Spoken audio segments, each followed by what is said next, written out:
gitu ya. Dan apa ya, menurut saya itu apa, pengalaman yang sangat menarik sih. Saya sekolah di situ.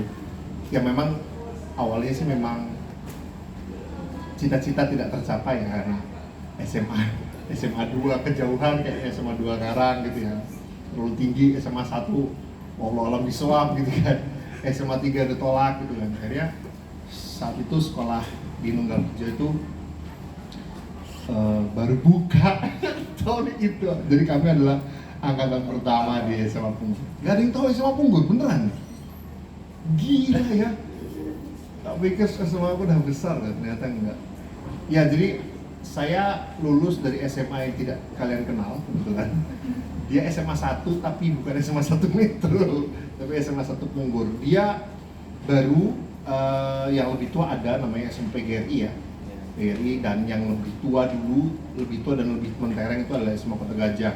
Dulu pengajar kami itu dulu pinjaman dari guru-guru dari SMA Kota Gajah. Dan delalah saya S1 saya di Undip lewat jalur mandiri nyebutnya dulu. Jadi saya cukup terselamatkan gitu ya untuk perkuliahan. Dan baru tahun lalu saya selesai S1 saya di sastra Inggris di Undip, S2 saya di ilmu komunikasi.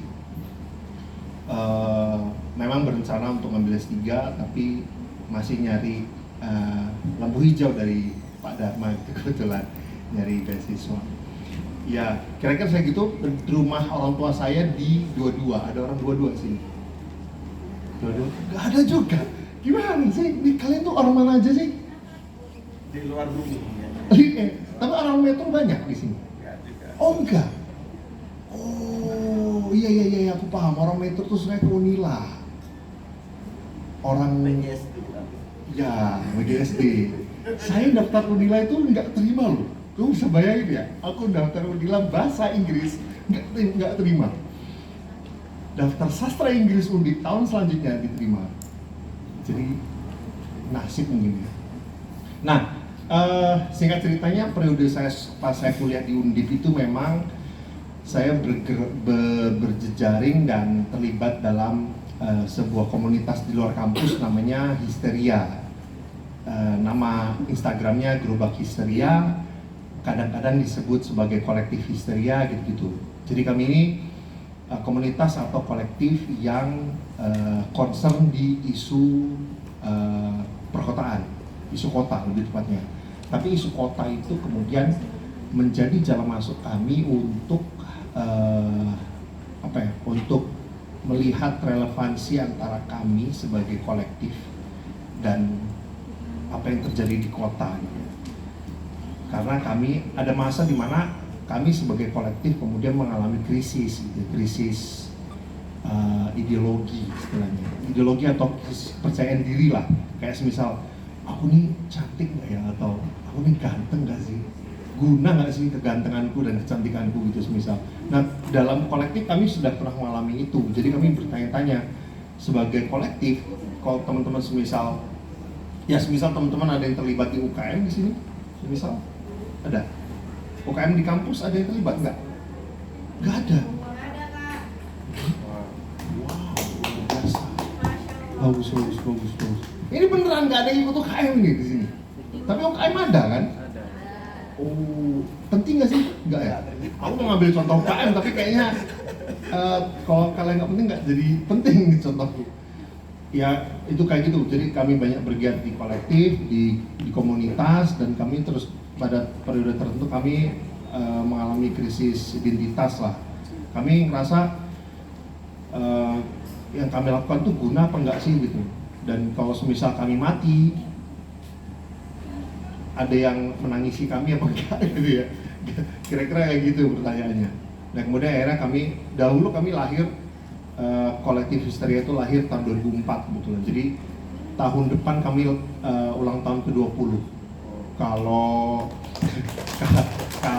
itu manusia, dia lagi krisis skripsi ya, jadi nulis skripsi apa nggak tinggal di kampus ya gitu ya, lagi mikir kayak gitu. Tapi kalau nggak di kampus, insya Allah dia sudah menikah kan gitu ya. Nah jadi kolektif kami bergerak di isu kota. Isu kota itu apa, Mas? Isu kota itu ya apa yang terjadi di kota, gitu.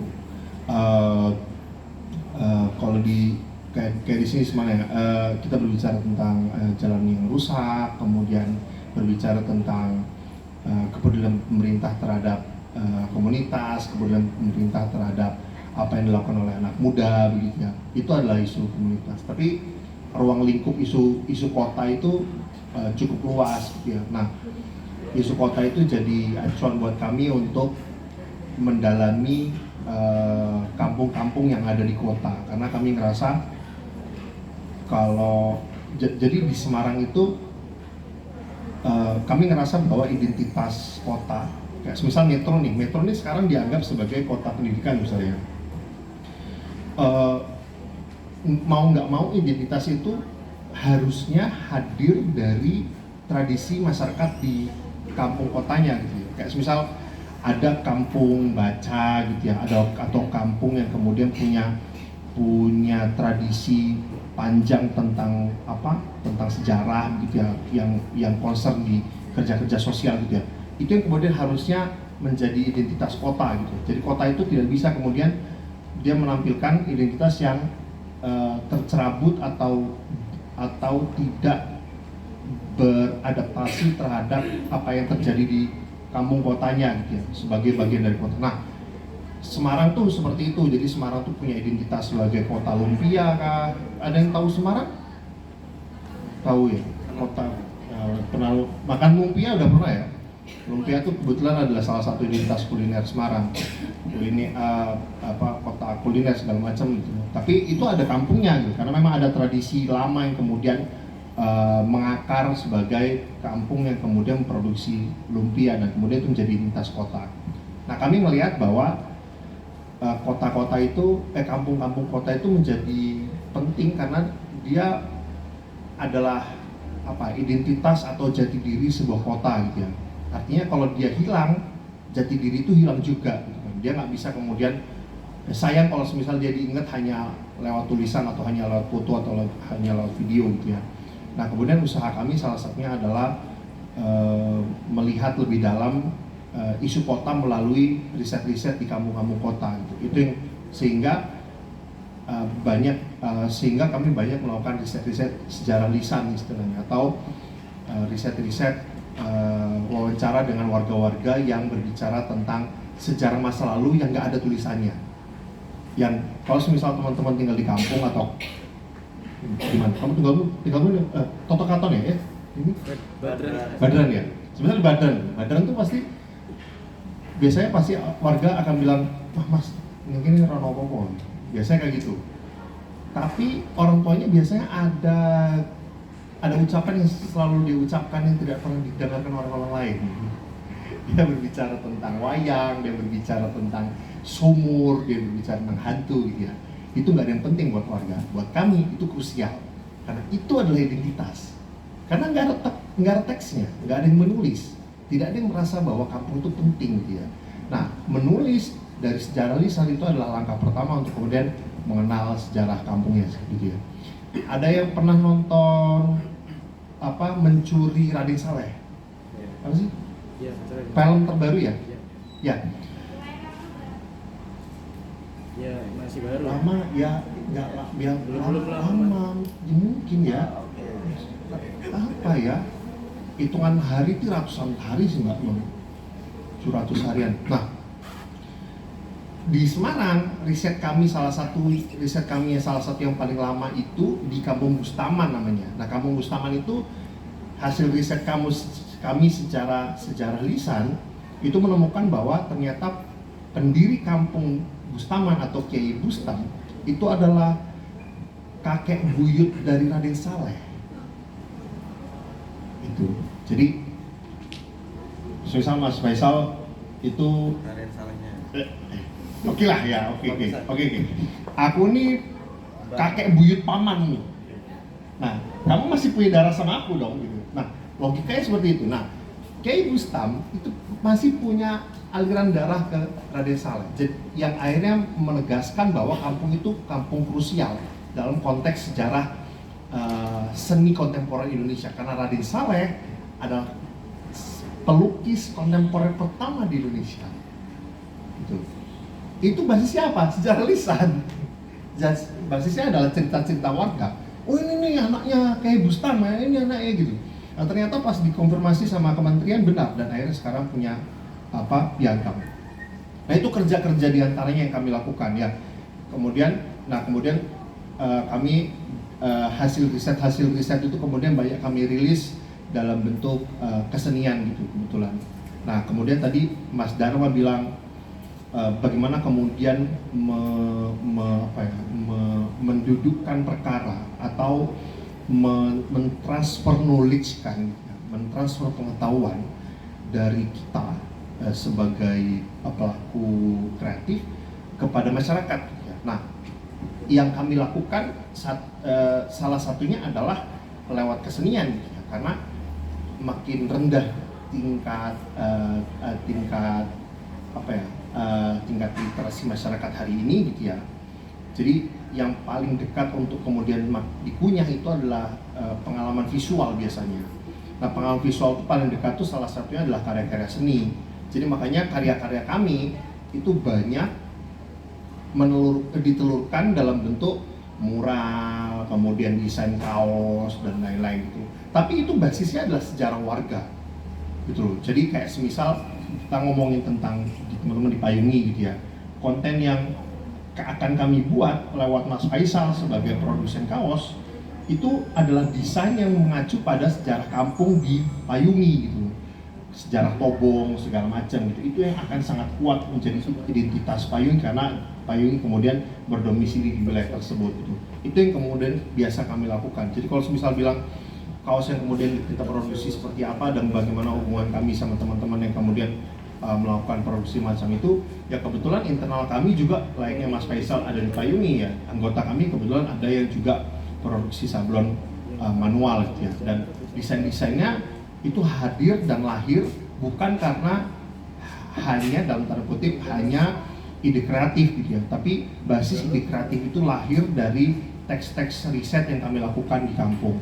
Nah, tidak banyak teman-teman yang kemudian melihat relevansi macam ini, melihat garis merah antara seni, riset, isu kota gitu ya, atau bahkan kebutuhan ekonomi gitu ya. Itu kayak hal-hal yang sangat jauh, tapi di kami itu semua krusial gitu. Kami memang mungkin belum kayak Payungi yang kemudian direct economical approach ya, jadi ekonominya langsung, ekonominya bukan pasif tapi aktif ya, literally jualan gitu kan. Tapi kalau kami itu memang seringkali jarang sekali melakukan itu dan lebih cenderung banyak melakukan karena sering merasa gagal jualan gitu ya. Jadi banyak kemudian barang-barangnya itu kita serahkan nyahnyoh ke warga gitu, dalam bentuk buku hasil riset, kemudian karya-karya itu, karya-karya visual kayak mural dan lain-lain itu tinggal di rumah warga gitu ya. Kemudian beberapa karya instalasi itu juga diberikan pada warga. Kemudian beberapa dokumen-dokumen hasil simposium atau hasil FGD saat festival itu juga diberikan pada warga gitu. Video juga di linknya juga di-share ke warga. Jadi seluruh pengetahuan yang kemudian kami produksi bersama warga dan kami laksanakan bersama warga itu semua kembali ke warga. Jadi pola kerja kami seperti itu kira-kira. Jadi memang kalau ngomong tentang bagaimana pola ekonomi kemudian berputar di situ, memang nah itu yang kemudian lagi kami usahakan. Kami usahakan untuk bagaimana kemudian warga bisa berdikari di waktu yang sama. Kami juga nggak bisa-bisan secara ekonomi gitu ya. Jadi banyak exchange atau pertukaran kepentingan antara warga dengan kami itu bentuknya sudah tidak bisa dimaknai sebagai kebutuhan fresh money gitu ya. Kayak semisal teman-teman semisal KKN gitu ya. KKN orientasinya pasti semisal KKN di mana sih, di 21 atau di Pekalongan gitu ya. Pasti kemudian kalian akan berpikir tentang kita butuh duit sekian untuk buat papanisasi, gapurasisasi gitu ya, jalanisasi gitu ya. Tapi dalam konteks kami beda gitu, karena kebetulan kami punya jejaring, kami banyak kenalan, kami punya media sosial, ya kami punya fasilitas kebetulannya. Itu yang kemudian kami berdayakan gitu loh. Kita punya sound kayak gini misal. Kita bisa ngapain sama sound ini, kemudian bisa dipergunakan untuk warga. Misal kita inisiasi diskusi berbicara tentang sejarah kampung atau berbicara dengan beberapa stakeholder kelurahan atau kecamatan, duduk bersama warga berbicara tentang hasil riset kami. Ya butuh sound misalnya, sound yang kemudian kita provide gitu ya. Butuh narasumber dari akademisi, oke itu yang kita provide. Butuh pamflet, kita yang buat gitu ya. Jadi exchange-nya macam itu ya. Warga nanti kemudian, Mas, aku bikin ondol-ondol, tak dol, siji, mau tak kasih untuk acara 10 biji Bu, terima kasih. Jadi exchange-nya kadang sangat organik gitu ya. Itu yang kami lakukan sampai sekarang. Terakhir kami melaksanakan festival di Tambakrejo. Tambakrejo itu di kawasan Semarang Utara. Sekedar informasi, Semarang itu banyak daerah yang mengalami karena daerah pesisir, banyak daerah yang kemudian terkena abrasi, penurunan muka tanah atau land subsidence, kemudian rob dan banjir begitu ya. Dan itu hitungannya bukan bulan atau tahun tapi hari. Jadi itu kemudian menjadi mindset dan menjadi stigma warga gitu ya. Nah itu yang kemudian kami lakukan kegiatan-kegiatan di situ. Nah jadi memang proses yang kami lakukan itu tidak serta-merta kemudian berorientasi pada ekonomi. Memang sayangnya ya kalau kemudian teman-teman berbicara tentang kalau kayak gini mah prosesnya lama Mas. Memang gitu ya, karena untuk kemudian masuk ke kampung, untuk kemudian diterima oleh warga baru, masyarakat sosial baru, itu bukan hal yang gampang gitu. Makanya kemudian kalian nggak punya pengalaman itu, karena kalian pasti paham bahwa itu hal-hal yang rumit gitu. Karena kami nggak punya atasan loh, artinya kami nggak punya payung yang lebih tinggi. Layaknya payungnya juga nggak punya payung yang lebih tinggi, maksudnya dia tidak di bawah dinas, tidak di bawah pemerintahan tertentu, nggak di bawah kampus gitu kan. Kami juga gitu, kami nggak di bawah kampus, nggak di bawah pemerintahan. Jadi artinya saat kemudian kami masuk ke kampung, kami nggak kayak teman-teman yang kemudian KKN kemudian bawa surat dari kampus gitu, nggak bisa. Kami masuk atas dasar kebutuhan personal atau kebutuhan kolektif gitu loh. Jadi ini bahwa adalah tubuh gitu kan. Nah proses itu ya kalian paham lah ya, harus sedekah dawu sama warga lokal gitu ya, proses menubuh istilahnya lah, menjadi sosial lokal gitu ya, menjadi warga lokal gitu ya. Dan kemudian proses interaksi dalam konteks riset dan lain-lain baru bisa dilakukan gitu loh.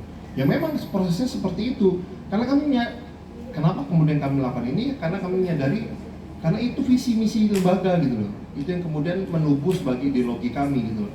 Kalau nggak kami kemudian relevan di kota, Histeria itu kemudian punya sumbangsi di ranah kota gitu, ya inilah bentuk sumbangsi kami gitu loh. Dokumen-dokumen yang kami rilis, hasil karya kesenian yang kami buat, dokumentasi video dan foto dan hasil riset dan lain-lain, itu yang kemudian sumbangsi kami. Tujuan akhirnya nanti harapannya kalau memungkinkan ya warga kemudian bisa terlibat dalam proses pengambilan kebijakan gitu ya. Itu langkah paling atas, harapannya seperti itu. Jadi suara warga yang kemudian dimaktubkan dalam sejarah lisan itu kemudian bisa masuk, bisa diserap dalam konteks kebijakan kota. Ya, itu panjang memang, itu kayak keniscayaan, tapi ya itu masih harapan kami sampai sekarang.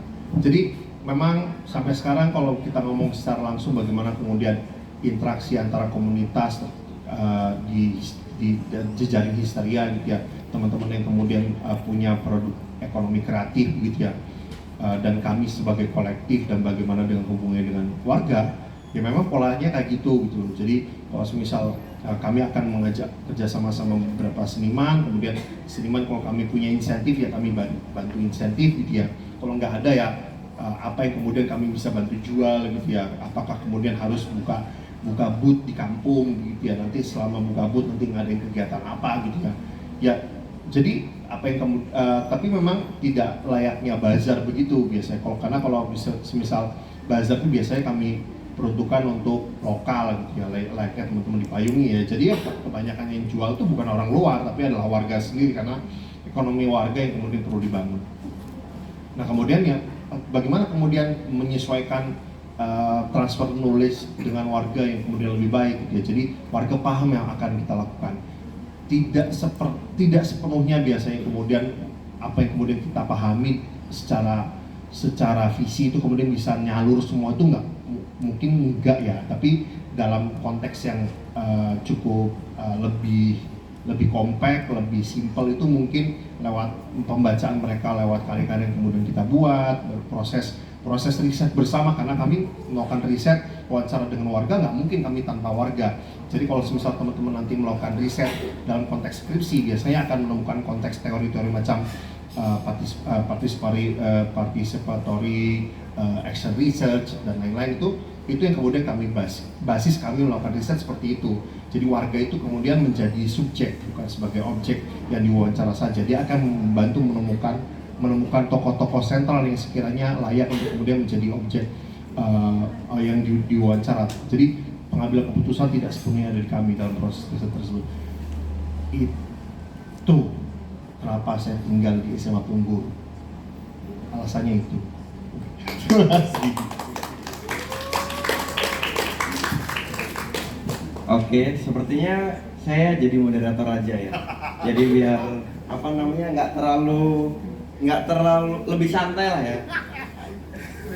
Katanya adaptasi, karena Pak moderatornya nggak ada, itu saya coba jadi moderator. Kenapa?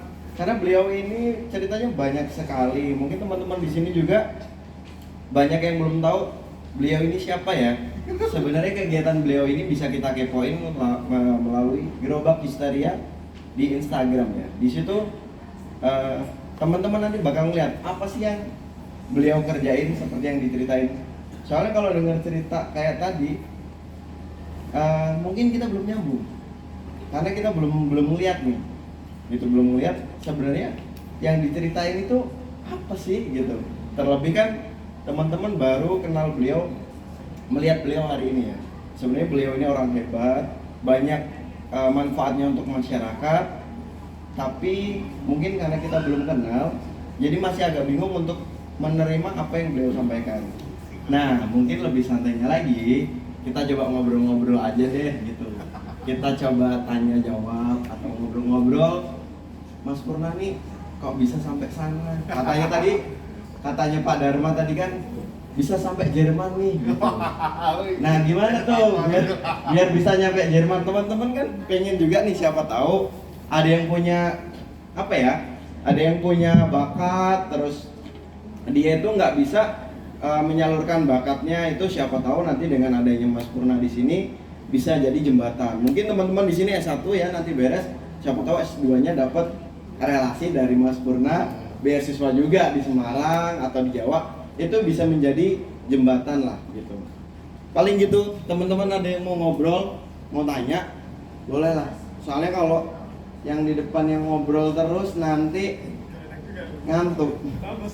Soalnya nggak ada kopinya, nggak ada cemilan. Kalau kemarin ada cemilan, mungkin hari ini habis. Hari ini habis atau belum mateng, itu kan. Jadi kalau misalnya ngobrol ada sih di pojokan yang kita lihat tadi. Oh iya. Ini Pak Dharma harusnya nyiapin kopi, itu kan. Ada nggak sih Pak kopinya Pak? Oke gitu ya teman-teman. Jadi teman-teman boleh ngobrol, boleh tanya sama Mas Purna tentang apapun kaitannya tentang kampus, ataupun nanti memang pengen mau ngelanjut studi S2-nya, bisa tanya sama beliau. Soalnya beliau ini bisa dibilang ya luar biasa kalau untuk soal keilmuan di kampusnya gitu. Terlebih banyak kegiatan-kegiatan sosial yang sudah beliau lakukan.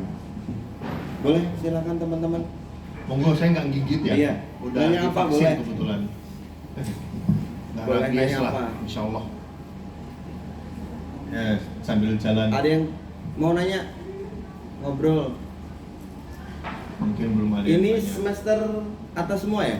Kalian jurusan apa aja sih kalian? Ada yang ekonomi, Pure ada yang ekonomi. PBS ya. Pure ekonomi. Oh. Tesisku udah. Terus saya dulu ngomongin ya. Tesisku Boleh. itu berbicara tentang pemberdayaan yang kami lakukan di Histeria. Jadi apa yang tak lakuin itu tak jadiin tesis.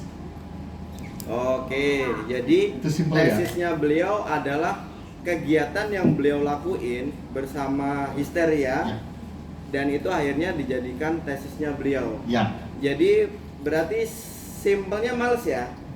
Soalnya kan udah ngelakuin duluan tuh, Ya. karena ngelanjut S2 daripada Ya. ngulik yang lain, ya. ngelanjutin aja yang udah dilakuin Tapi tadi. ada kecenderungan teman-teman kampus S1 maupun S2 maupun S3, walaupun dia bergumul dengan data, dia terkadang lebih nyaman untuk mencari data baru. Oh gitu. Nah,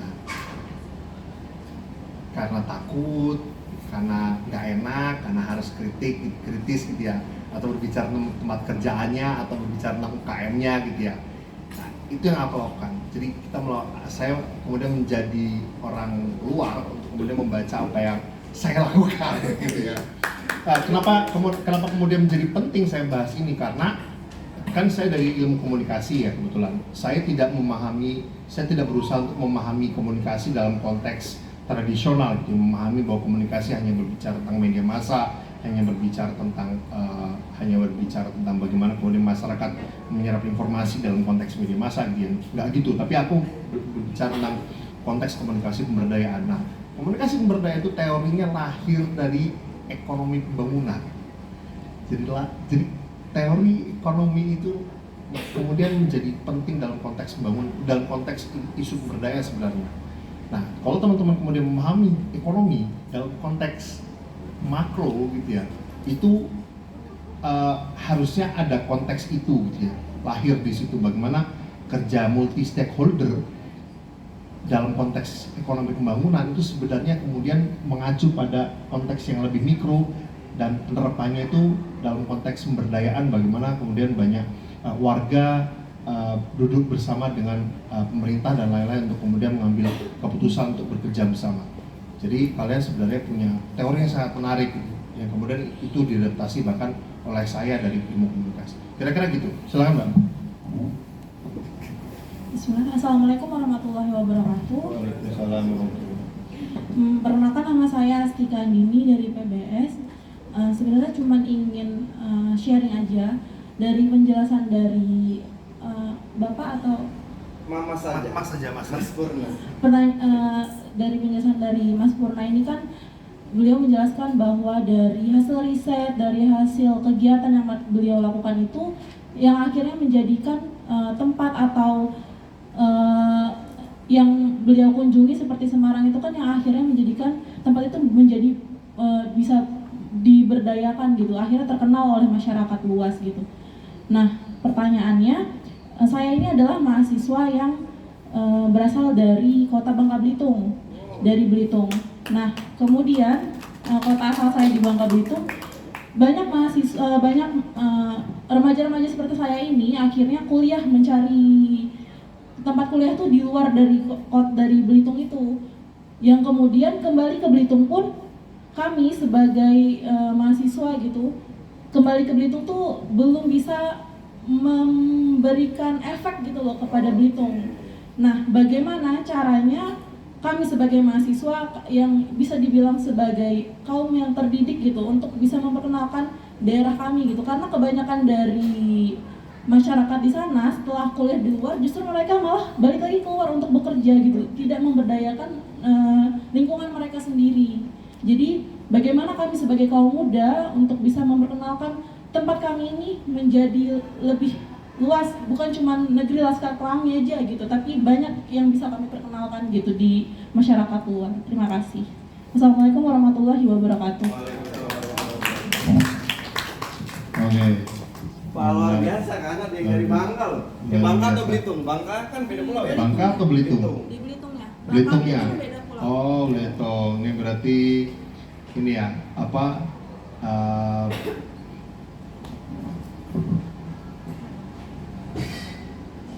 pempek dengan cukanya pakai apa yang kedelai itu? Tauco. Pempek cuko tauco di Belitung. Cuka merah. Jadi kalau di Lampung mungkin nggak ada ya. Jadi aku nggak tahu di Bangka atau di Belitungnya. Jadi masyarakat Tionghoanya di sana turunan itu punya tradisi membuat pempek dengan kuah tauco. Itu enak banget tuh. Kalau nggak ada yang tahu Cok, ya cari tahu dulu. Ya,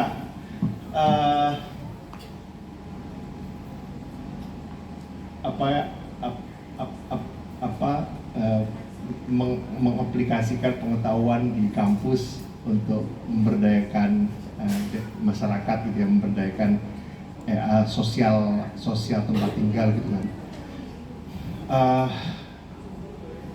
Namanya proses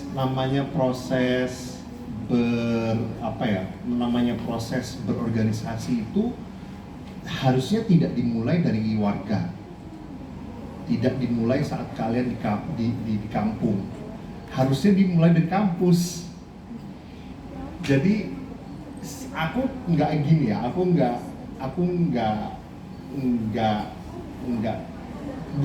bukan tidak membolehkan teman-teman untuk kemudian IPK sempurna gitu 4 gitu ya, enggak sih, minimal standar lah 3 ke atas gitu ya. Tapi di waktu yang sama teman-teman juga melakukan aktivitas di luar akademik kampus. Makanya aku tanya teman-temannya aktivitasnya apa di luar kampus. UKM di luar kampus tuh bisa di luar akademik tapi di UKM gitu ya, atau di kolektif layaknya Payungi atau LSM atau NGO atau apapun lah, atau bahkan bekerja begitu ya.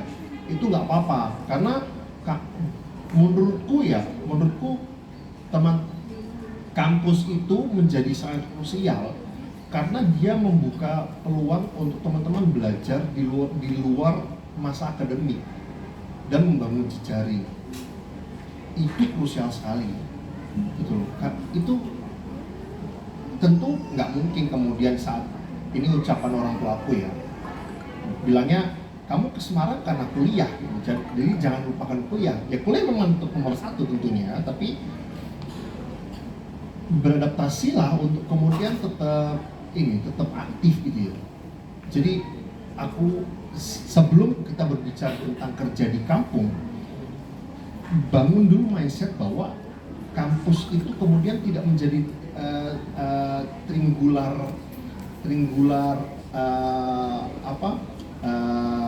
daily triangular activity. Jadi nggak 3 tempat, bukan warteg kos kampus gitu ya, bukan, tapi harusnya ada poin tambahan ya, main ke perpus kah, main ke UKM kah, main apa gitu. Sibukkan diri kalian karena setelah ini kamu pulang ke Belitung gitu loh. Jadi kalau kamu tidak mempersiapkan dirimu, kemudian baru mulai dari nol, nggak apa ya sebenarnya, tapi akan jauh lebih melelahkan karena kamu akan sendiri saat itu. Kamu pasti tentunya harus beradaptasi dari nol. Pengetahuannya harus belajar dari warga di situ ya. Nggak apa-apa, tapi biasanya pengalaman itu akan tumbuh secara organik, akan lebih lama biasanya. Nah, kalau misal kalian teman-teman kemudian masih dalam proses kampus, tambahlah aktivitas kalian di luar kampus gitu ya, ngikuti ngikuti kegiatan-kegiatan kolektif tertentu, ngomongin diskusi tentang isu-isu perkotaan, diskusi tentang ekonomi pembangunan, ikut atau bahkan ikut proyek-proyeknya Palang Merah gitu ya, volunteering segala macam. Perbanyaklah ini CV kalian secara pribadi gitu ya, perbanyak terlibat di banyak hal gitu. Mau fokus juga kayak aku misal aku dulu sekitar 2 tahun atau 3 tahun tuh cukup aktif di namanya Kamapala. Kamapala itu keluarga mahasiswa pelajar Lampung di Semarang. Itu semua dari semua kampus, dari Undip ada, anak-anak Undip ada dari 36 lah, ada dari Metro lah, ada dari mana gitu. Jadi kemudian berkumpul. Aku ikut di situ. Aku juga ikut di UKM namanya Kronik, UKM film. Aku ikut juga karena aku senang produksi gitu ya. Tapi di waktu yang sama aku juga di Histeria. Itu aku masih masa kuliah loh ya. Dan itu yang kemudian membentuk perspektifku, itu membentuk pengalamanku bahwa apa yang aku lakukan itu ada levelnya gitu ya. Jadi saat kemudian teman-teman kemudian memperkaya diri di masa kampus, aku tahu kampus tuh pada jurusan tertentu nggak gampang ya. Kayak semisal anak-anak kalau di Undip ya, anak-anak teknik itu, anak-anak teknik kimia semisal, mas aku mau tugas aja, tugasnya harus beli kertas folio dan harus tulis tangan. Aku tahu itu nggak gampang gitu ya, untuk nugas doang, kemudian di waktu yang sama harus gambar dan lain-lain. Tapi ya kan teman-teman punya masa libur, punya weekend dan lain-lain. Silakan berdayakan diri kalian gitu loh. Lebih baik kalian lelah di kampus daripada kemudian kalian nanti ngeblank di warga gitu. Karena warga itu bukan tanpa pengetahuan ya, warga itu adalah orang-orang yang kemudian lebih banyak dewasa daripada kita semua gitu kan. Jadi mereka lebih paham dalam konteks sosial. Jadi masukanku memang jauh sebelum teman-teman kemudian berbicara tentang nanti mau pulang kemudian mau berdaya gitu, itu visi yang baik, itu visi yang baik, tapi misinya itu harus menyelesaikan proses akademik secara baik di waktu yang sama, aktif di banyak proyek di banyak kelompok gitu, atau fokus di satu atau dua kelompok, itu jauh lebih baik karena itu yang kemudian mendewasakan kalian dalam konteks keorganisasian gitu. Terbiasa memegang jabatan apa, terbiasa melakukan apa, terbiasa nyuci karpet semisal, terbiasa melakukan kerja-kerja volunteering tanpa dibayar. Itu penting sekali gitu loh, karena kemudian nilai ideologinya kemudian aku kan gak gitu ngapain kayak gitu kan gak dibayar ya. Gimana ya, karena memang kerja kolektif, kerja di masyarakat banyak yang seperti itu gitu ya. Nah, Mas Faisal pasti paham banget kemudian warga kemudian pada titik tertentu nanti produksi 1-2 untuk sampel kaos nggak ketang untuk warga, untuk anak Pak RT misal dikasih gitu aja ya nggak apa-apa gitu ya. Itu namanya kerja volunteering. Alhamdulillah keluar. Kerja volunteering seperti itu gitu loh. Jadi memang tidak, nah dalam konteks Islam itu kan ini ya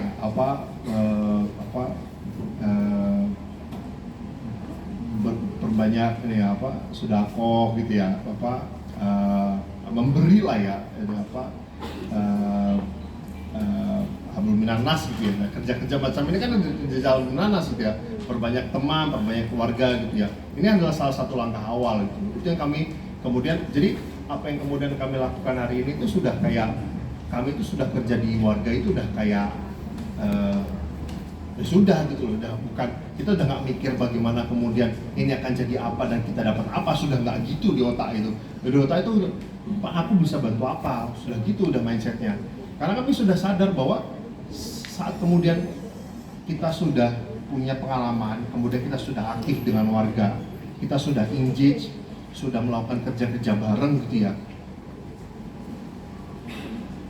Saat kemudian warga kemudian berinisiatif kontak kami, datang ke kantor kami, kemudian minta kami membantu mereka, itu kami hargai sebagai sebuah keaktifan untuk mengaktifkan kampungnya gitu. Proses untuk kemudian memaintain apa yang sudah kita perbuat di masa lalu itu menjadi sangat penting juga. Itu tahap lanjut ya, tapi itu yang kemudian kami lakukan hari ini gitu. Mas, aku di warga nggak ada yang punya Sony, pinjam sound, kita ngasih begitu saja. Mas bikinin pamflet, kita bikin pamflet gitu loh. Tapi nanti ada logo Histeria Pak ya, logo Histeria karena kita bantuin ini. Oh ya nggak apa-apa gitu. Jadi exchange-nya sudah seperti itu. Tapi dalam langkah awal ya perbanyak kapasitas diri, perbanyak pengalaman, perkuat mindset, perkuat pengalaman gitu. Jadi nanti saat kemudian teman-teman di lapangan tuh nggak kerjaannya kaget gitu ya, gumunan istilahnya dalam bahasa Jawanya. Gitu. Nggak perlu, itu sudah harusnya selesai hari ini gitu loh. Di kampus itu sudah selesai harusnya. Jadi kalian tuh nggak perlu kemudian saat terjadi let's say ya, tidak semua kampung itu kemudian semuanya baik-baik saja gitu. Ada kemudian mengalami kondisi bahwa Mas nggak bisa PKK, kemudian dananya dikorupsi Pak Lurah ini ya, sabar ya nggak perlu. Mas apa lurah korupsi gitu misal ya, pasti ada kasus seperti itu. Wah mas ini sebenarnya warganya remajanya nggak ada yang guna nih, remajanya kebanyakan pakai narkoba susah. Hah? Masa apa semua? Nah, itu harusnya selesai di sini gitu ya. Harusnya selesai saat kalian ngampus gitu ya. Itu lingkungan yang kemudian hahaha kaget-kaget itu sudah selesai di sini. Di sana itu kemudian kerja dan membantu warga. Itu yang kemudian bisa kami tak omongin. Bagaimana kemudian apa yang kemudian kami lakukan tuh kemudian kami menghindari sebaik mungkin keterkagetan kami gitu.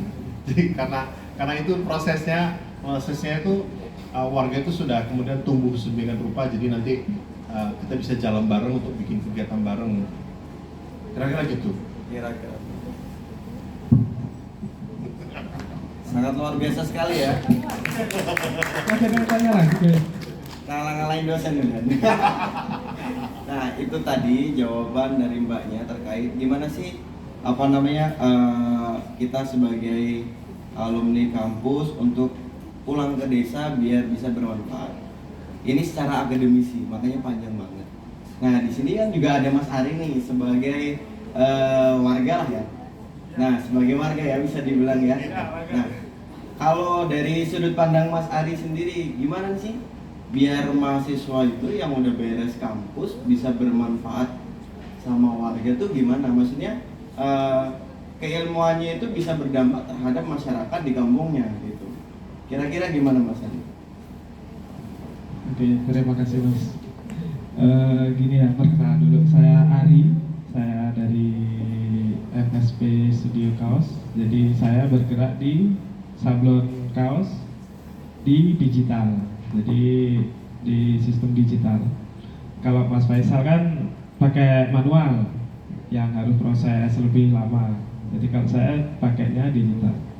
Dan terkait pertanyaan dari Mbak tadi itu gini, kalau yang saya dapat dari lapangan itu biasanya sih gini, kita nggak bisa ini Mas ya, maksudnya nggak bisa langsung nentuin oh saya dapat dari kampus langsung tak terapi nih di masyarakat gitu ya, karena setiap lingkungan atau daerah kan pasti memiliki cara yang berbeda-beda, apalagi di bidang bisnis gitu Mas ya. Jadi benar kata guru tadi, jadi perbanyaklah akses ke yang di luar dari kampus. Jadi nggak harus berangkat ke kampus, ngerjain tugas selesai dapat nilai tinggi gitu maksudnya ya Mas ya. Jadi lebih identik kalau misalkan ada ilmu di komunitas A, dilihat di situ ada prospek nggak, maksudnya bisa nggak sih yang diajak kita untuk bergabung dengan ide itu. Misalkan kok kita hanya sendiri kan pasti agak susah ya Mas kalau kita sendiri gitu di situ. Walaupun kita kuat, tapi lama-lama juga pasti ngedrop juga mental kita gitu. Jadi ya mungkin perlu dicoba, satu bidang dicoba, nanti efek untuk di lingkungan itu seperti apa. Kalau memang ada yang menunjukkan satu atau dua orang yang support, itu bisa kita giatkan lagi. Itu berarti masyarakat bisa menerima apa yang ada di pelajaran kita di kampus atau di luar kampus pada saat kita kuliah gitu. Itu sih kalau dari saya yang warga biasa gitu, maksudnya benar-benar di nyatanya gitu Mas, nyatanya di lingkungan itu memang nggak bisa kalau kita langsung oh saya pengennya gini gitu. Itu prosesnya benar-benar lama untuk kenalin itu Bang gitu. Ya kita harus bener kuat mental, kuat apa omongan orang. Betul gak Mas? Kamu ngerjain ini apa sih? Ya didapat apa gitu. Ya kalau memang kita suka itu benar tadi. Jadi nggak saya dapat apa ya dari sini, saya dapat apa ya dari sini lagi gitu. Jadi nggak dapat apa-apapun, ya kita senang, orang kita udah senang di bidang itu gitu. Secara nggak langsung kalau kita lakukan terus-menerus itu pasti ada dampaknya. Memang nggak cepat, dampaknya pasti bisa lama. Jadi yang saya saranin kalau untuk teman-teman ya perbanyaklah seperti suhu tadi mengarahkan. Jadi perbanyaklah ikut-ikut di luar kampus kegiatan-kegiatan. Jadi banyak pengalaman yang didapat nggak hanya dari universitas, nggak hanya dari kampus. Jadi dari real masyarakat ada. Gitu. Itu Mas Faisal mungkin dari saya. Kalau dari Mas Faisal sendiri coba. Ya nggak Mas? Betul kan? Harus ada masukan juga dong. Masa cuma Mas Faisal kan sebagai penggiat juga nih di bidang ini kan, gitu ya Mas. Monggo silahkan. Nah, betul. Saya kan jadi moderator ini. Bisa dipahami Mbak ya, gitu. Jadi kurang lebih begitu seperti yang beliau sampaikan itu ya begitu. Gitu. Cukup ya. Ada pertanyaan lain atau Mbaknya masih penasaran? Kalau boleh saya tambahin sedikit, saya ada cerita teman alumni teknik UM Metro. Dia itu kampungnya di Padang Cermin, gitu. Di Padang Cermin di sana jauh banget ya. Aksesnya dari sini sekitar 3 jam lah ya, Padang Cermin. Ada yang tahu Padang Cermin kan ya? Daerah pesisir pantai sana. Nah, di sana itu anak-anak kecilnya, sebagai contoh aja ya Mbak. Maksudnya buat apa namanya? Biar Mbaknya kegambar. Nah, anak-anak di sana itu terbatas untuk modul-modul kegiatan belajar. Sampai akhirnya dia dan anak-anak sana yang lain yang udah kuliah di luar kampungnya, karena di kampungnya nggak ada kampus, itu mereka kolektif itu gotong royong lah, itu ngumpulin buku untuk modul anak-anak di desanya gitu. Sampai akhirnya terbentuklah perpustakaan desa, meskipun dengan skup yang sangat kecil. Kalau dibilang perpustakaan masih sangat jauh lah, itu mungkin ya kayak ruang buku lah gitu. Jadi mereka ngumpulin buku-buku terkait tentang apa yang dibutuhin anak-anak sana, terlebih untuk media pembelajaran di kampungnya gitu. Jadi dikumpulin sampai terkumpul beberapa buku, terus mereka kumpulin lagi yang tadinya cuman ya mungkin 10 buku, 20 buku yang cuman anak-anak yang tadinya cuman yang main ke situ cuman ponakannya. Nah, terus sekarang alhamdulillah udah jalan berapa waktu, udah sekian tahun gitu. Dan akhirnya bisa dibilang sudah cukup banyak koleksi buku yang mereka kumpulkan. Dan itu manfaat di masyarakatnya apa? Gitu. Jadi simpelnya si orang tua yang punya anak-anak itu tadi yang butuh buku-buku itu tadi, mereka nggak perlu beli buku, mereka cukup datang ke situ, mereka perlu pelajaran apa dan di situ sudah ada, itu udah jadi kegiatan yang bisa bermanfaat buat masyarakat. Gitu. Mungkin contoh kecilnya begitu. Jadi kadang nggak harus ide baru, nggak harus ide yang spesial gitu. Mungkin ya gerakan-gerakan kecil seperti itu aja. Apa yang dibutuhin masyarakat di kampung kita, itu kita coba peka, terus kita juga sedikit menurunkan keilmuan kita ya. Jadi kalau yang saya rasain, saya di fakultas sebelah 2015 itu di syariah. Tua. Jadi semakin kita semakin kita belajar di kampus tuh, terlebih nanti ketika udah semester tua, kita itu ngerasa kita punya junior dan secara nggak langsung kita mulai sedikit sombong. Nah, sombong itu ternyata berdampak ke masyarakat. Maksudnya ke masyarakat gini. Mungkin masyarakat secara keilmuan teoritis mereka itu bisa dibilang awam ya gitu. Kalau misalnya mau bertani itu teorinya begini, mereka nggak paham. Cuman secara praktikal mereka bisa dibilang lebih jago daripada kita yang teori. Nah, kadang kita itu lupa bahwa yang kita pelajari itu hanya sebatas teori. Dan teori itu rupanya secara nggak langsung mempengaruhi otak bawah sadar kita untuk menjadi sedikit lebih sombong. daripada yang nggak belajar. Simpelnya gini deh, ketika kita berinteraksi dengan masyarakat, ada yang nggak sekolah, ada yang lulusan SD, ada yang lulusan SMP, ada yang lulusan SMA, dan kita sebagai sarjana, gimana cara kita untuk setara dengan mereka semua? Maksudnya kita nggak pakai titel itu deh, gitu. Kita ngobrol, terus turun di tengah masyarakat, kita tetap sebagai warga yang sama. Maksudnya kita sama-sama warga bumi, bukan ngomongin pendidikan. Jadi ketika ngomongin pendidikan, wah saya itu belajar di kampus, teorinya begini, nggak bisa. Jadi kalau misalnya kita ngomong sama masyarakat, pakai bahasa masyarakat, itu turunin ego kita untuk ngomong tentang keilmuan yang kita pelajari gitu.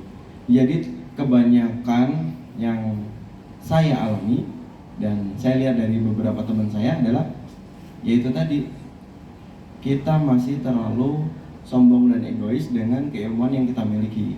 Padahal mungkin mereka masyarakat itu lebih banyak ilmunya daripada kita. Gitu.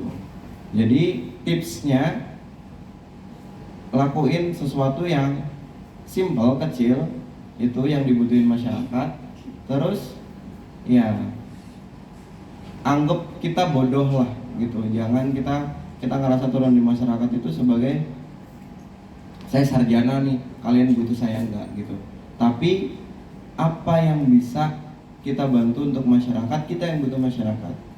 Memang nggak ada duitnya, tapi kan kita nyari duitnya nggak dari sana gitu. Jadi kegiatan sosial itu memang tidak akan pernah ada duitnya. Contohnya Mas Purna, beliau itu banyak banget kegiatan sosial yang udah beliau lakuin, tapi beliau nggak kaya dengan kegiatan itu. Tapi buktinya beliau bisa nyampe Jerman dengan kegiatan itu. Oke, nangkep? Gitu kurang lebih. Ada yang mau ditanyain lagi teman-teman? Ngobrol deh, kita ngobrol santai aja. Soalnya kalau misalnya kita mau ngobrolin materi, ngantuk nanti. Gitu. Ya, dari tadi nyebut Jerman. Nah, ini sekedar apa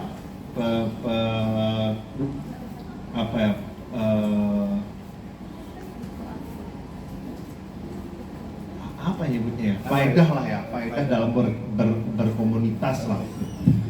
Faedahnya itu nanti banyak hal ya, kayak semisal teman-teman makin lama dan makin banyak berkomunitas tuh biasanya makin banyak teman. Makin banyak teman tuh biasanya makin banyak relasi dan makin banyak pihak-pihak yang kemudian bisa dimintai tolong. Gitu ya. Nah, terlepas dari kebutuhan kerja-kerja di masyarakat segala macam, kalau kenal ini kemudian bisa memenuhi kebutuhan personal untuk kebutuhan CV, untuk kebutuhan beasiswa, sekolah lagi dan lain-lain. Kayak semisal ini teman-teman nih, semisal ada yang punya bayangan S2 gitu ya, atau udah selesai S2 mau lanjut S3. Kalau kalian lulus nanti, kalau kalian daftar kuliah lagi, itu biasanya ada istilah baru yang belum ada syarat itu di S1, yaitu rekomendasi. Rekomendasi itu coba hitung jari deh kalian, siapa kemudian dari pihak yang kalian kenal. Kalau kalian hanya nongkrong di kampus saja, kemudian sekiranya cukup bonafit untuk kemudian memberi kalian rekomendasi. Kalau kalian nggak bekerja di kolektif atau bahkan tidak bekerja di luar kampus, susah kalian untuk mencari rekomendasi. Paling banter adalah dosen bimbing, ya kan, atau dosen di kampus gitu ya. Di luar kampus nggak akan ada, nggak akan ketemu yang begitu itu. Guru besar apa nggak akan ketemu. Pembantu asisten wali kota nggak akan ketemu. Mau sampai kiamat gitu ya. Semisal pimpinan paguyuban pasar metro semisal nggak akan kenal kalian, atau kepala dinas kesehatan apa gitu nggak akan kenal sampai kiamat kalian.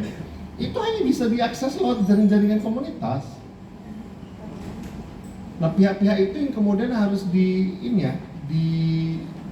diurus, di jaringnya gitu ya. Nah, itu yang kemudian nanti kalian belajar banyak gitu, bahwa WhatsApp tuh nggak hanya pribadi ya, mohon maaf ya. WhatsApp itu adalah kebutuhan sosial ya, kebutuhan politis gitu ya, untuk kemudian meningkatkan strata pribadi gitu ya, kebutuhan CV, kebutuhan kurikulum vitae gitu ya, sekolah lagi, nyari kerja dan lain-lain, itu yang kemudian terbangun gitu ya. Jadi itu yang kemudian benefit lain di luar bahwa menghabiskan waktu di luar dan lain-lain gitu. Maksudku sayang kalau misal kalian sudah jauh-jauh di luar kota, kemudian di sini dalam tanda kutip hanya kuliah gitu ya. Itu sayang kalian. Waktu sudah terbuang habis, uang habis, apalagi nggak beasiswa semisal. Itu kemudian silakan mantapkan perbanyak pengalaman di luar kampus. Karena itu yang akan menyelamatkan kalian nanti. Kalau misal kalian daftar sana sini nggak ada yang tembus, pasti nanti kalian tanya senior atau tanya teman atau tanya kolektif tertentu gitu. Ada riset apa atau ada peluang kerja apa yang kemudian aku bisa, atau ada pihak yang bisa kasih rekomendasi aku apa gitu. Itu obrolan macam itu nanti bisa lahir, yang akan sangat susah untuk kemudian lahir saat kalian hanya di kampus gitu ya, tidak kenal orang luar. Nah, kaitannya sama Jerman. Kami berangkat ke Jerman, kami adalah kami adalah kolektif pertama di Semarang yang berangkat ke Jerman.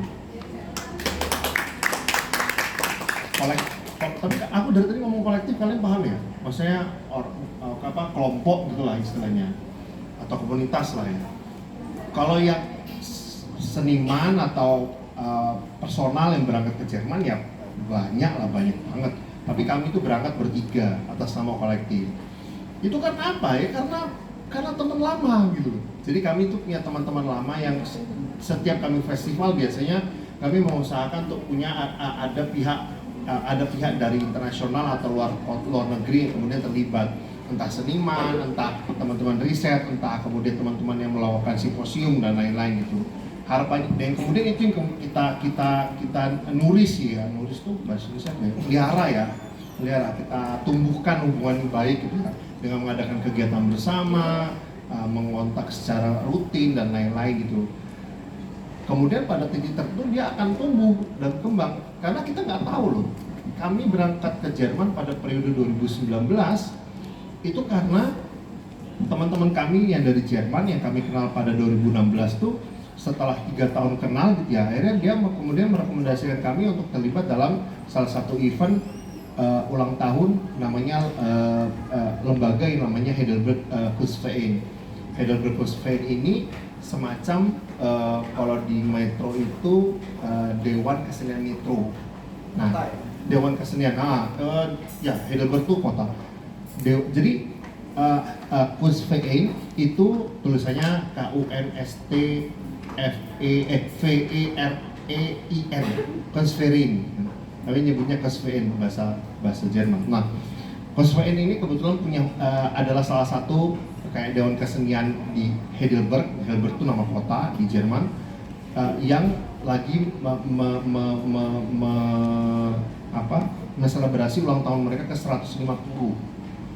Jadi bayangin ya, Indonesia belum masih kerajaan, mereka udah berkolektif gitu. Mereka udah punya dewan kesenian gitu ya. Nah, kemudian mereka mengundang banyak seniman, kemudian kami direkomendasikan di situ. Jadi bukan kami nge-apply gitu loh. Kami nggak nge-apply, kami nggak tahu kegiatan itu apa gitu ya. Itu karena apa ya? Karena jejaring gitu. Itu karena jejaring. Kemudian kami tahun 2020 saya kebetulan berangkat ke Taiwan untuk exchange student karena saat itu saya masih kuliah di UGM. Tapi di waktu yang sama teman-teman atas nama Histeria berangkat ke berangkat ke Jepang untuk menerima penghargaan sebagai kolektif yang punya inisiasi di tengah-tengah kerja-kerja kolektif di masyarakat di Jepang. Yang mana tahun depan kami akan kembali ke Jepang. Itu karena apa ya? Karena pertemanan, karena teman-teman ternyata beberapa teman-teman di Jakarta itu merekomendasikan kami untuk kemudian masuk dalam kompetisi itu. Kami nggak nge-apply. Adalah kalau tahu teman-teman kemudian ada yang tahu apa yang kami lakukan gitu ya, dan apa yang kemudian menjadi apa yang penting buat kami, dan itu yang kemudian mereka rasa penting dan kami dikontak gitu. Jadi peluang-peluang ini banyak datang itu bukan karena kemudian kami mengetahui ada peluang itu, enggak, tapi karena kami kemudian berjejaring dengan banyak pihak, kemudian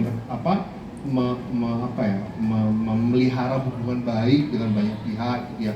Karena itu yang kemudian kalian akan pelajari gitu loh. Jadi WhatsApp kalian itu nggak hanya ke ibu, bapak, teman kampus dan pacar kalian, nggak sempit itu ternyata hidup. Ternyata lebih WhatsApp is more than life ternyata, lebih dari hidup ternyata dia. Nah jadi silakan kalian kemudian explore pola-pola macam itu ya, pola-pola bahwa kebutuhan komunikasi itu tidak hanya dengan pihak-pihak tertentu, tapi juga dengan teman-teman komunitas, kemudian orang-orang tertentu yang kemudian akan menjadi apa ya, tabungan investasi di jaring di masa depan gitu kan. Mau nggak mau itu. Aku kalau semisal kalau kayak Payuni, sebenarnya Payuni itu bahkan nggak ngundang saya di awal-awal saya kenal Payuni setelah saya selesai kuliah di S2 di UGM. Tapi karena Payuni ada di media sosial dan saya tertarik untuk kemudian mengetahui apa itu Payuni gitu kan. Sesimpel itu sebenarnya. Karena saya melakukan itu karena saya sadar bahwa kalau saya nggak datang ke Payuni nggak akan datang ke saya gitu ya. Nggak akan datang ke saya, makanya saya karena kesadaran itu kemudian saya hadir gitu. Karena saya juga setelah lama saya meninggalkan Metro, saya pengen tahu ini kota ini udah jadi apa sih. Tapi perspektifnya tidak lewat dinas ya, tapi perspektifnya lewat komunitas itu. Jadi tradisi itu yang kemudian terbangun di kami. Jadi makanya saya bilang peluang-peluang itu akan datang di saat kemudian teman-teman kemudian mau melakukan kerja-kerja volunteering dan kerja-kerja kolektif gitu ya. Akan ada masanya, tapi memang ya namanya berkah ya, kita kan nggak tahu ya. Maksudnya kita cuma bisa banyak doa aja gitu, berharap. Ya kalau ngomongin tentang, tapi kalau misalnya udah lama gitu terus nggak dapat apa-apa, ya mungkin memang prosesnya lama gitu. Histeria itu tahun-tahun ke-10 itu seringkali kami, tahun-tahun ke-9 lah, itu kami seringkali mau bubar malahan. Di tahun 2012, 2011 tuh kami sering kali rapat tahunan gitu ya. Kami udah nggak penting di kolektif ini, nggak guna, ngabisin duit, ngabisin jatah beras gitu ya, ngabisin apapun, ngabisin masa muda kami gitu. Gila loh ini, ngabisin masa muda, kampus juga nggak selesai-selesai. Saya selesai semester 10, ya semester 10 saya selesai. Semester 10 IPK saya nggak begitu bagus, saya diselamatkan sama skripsi saya yang A gitu ya. Akhirnya IPK saya 3,08. Oh selamat saya ada, karena kalau S2 kebetulan memang agak susah kalau IPK di bawah 3 ya. Selamat saya gitu ya. Kampus saya terselamatkan, kolektif saya terselamatkan gitu ya. Skripsi saya terselamatkan gitu. Itu proses gitu loh, proses pribadi, dan saya menghargai proses itu gitu loh. Dan saya pikir itu adalah masa yang penting untuk kemudian dihargai, karena itu pasti lewat kalau misal tidak dilakukan gitu loh. Kalian akan lewat, tahu-tahu udah semester 5 aja, tahu-tahu udah semester 7, 8, 9 dan lain-lain gitu loh. Kalau kalian kemudian tidak mulai sekarang, kalau istilahnya kalau ada tahu band dari Los Angeles namanya Rage Against the Machine, dia bilang kalau nggak sekarang terus kapan? Nggak sekarang terus kapan? Ya kalau mengutip Agim ya, dimulai dari hal yang kecil, dimulai dari diri sendiri, dimulai dari hari ini kan gitu dong. Sesimpel itu sebenarnya. Kira-kira gitu. Terima kasih. Masya Allah ya, luar biasa sekali beliau. Sampai Jerman, sampai Taiwan, sampai Jepang lagi. Ya, kurang lebih begitu. Jadi, Masya Allah ya, luar biasa banget beliau ini. Subhanallah. Jadi mumpung beliau lagi ada di sini dan sewaktu-waktu nanti perlu, gitu kan, boleh minta kontak beliau. Katanya tadi kan WhatsApp itu bukan untuk pribadi, lebih dari hidup. Jadi pada dasarnya beliau sudah terbuka. Ketika memang nanti teman-teman itu ada sesuatu yang pengen ditanyakan atau perlu rekomendasi, insya Allah beliau adalah salah satu yang bisa untuk melakukan itu. Oke? Ada mungkin yang mau ditanyain lagi teman-teman yang lain, atau mau diobrolin, atau mau dicurhatin, boleh. Kaitannya tentang yang beliau ceritain tadi. Mbaknya masih penasaran? Atau ada yang lain? Atau yang penasaran boleh deh ngeliat, cek di Instagramnya Gerobak Misterial. Sewah apa sih yang beliau lakuin ini? Yang mau tanya, yang mau ngobrol, yang mau cerita boleh. Ada yang mau tanya?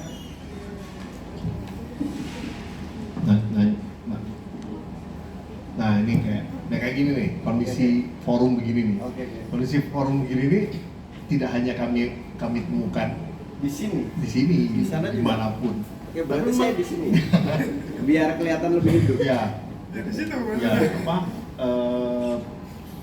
Kami itu sudah terbiasa untuk menghadapi forum-forum Pasif. apa ya, forum patung istilahnya kalau gini nih, forum patung macam ini. Karena apa ya? Karena seringkali memang keberanian untuk kemudian maju di ruang publik itu tidak gampang. Nah, Oke. kerja-kerja di kolektif itu akan memaksa kalian untuk itu, Oke. gitu loh. Karena kayak gini nih, simple ya. Coba di antara kalian ada yang berani ke rumah Pak RT untuk minta surat domisili nggak? Ada saya. Berani kan? Berani. Karena Bapak di saya kolektif RT-nya. semisal. RT-nya bapak saya, Pak. Jadi saya RW-nya nanti? RW-nya Pak D Mas ya. Soalnya di kampung itu keluarga besar itu.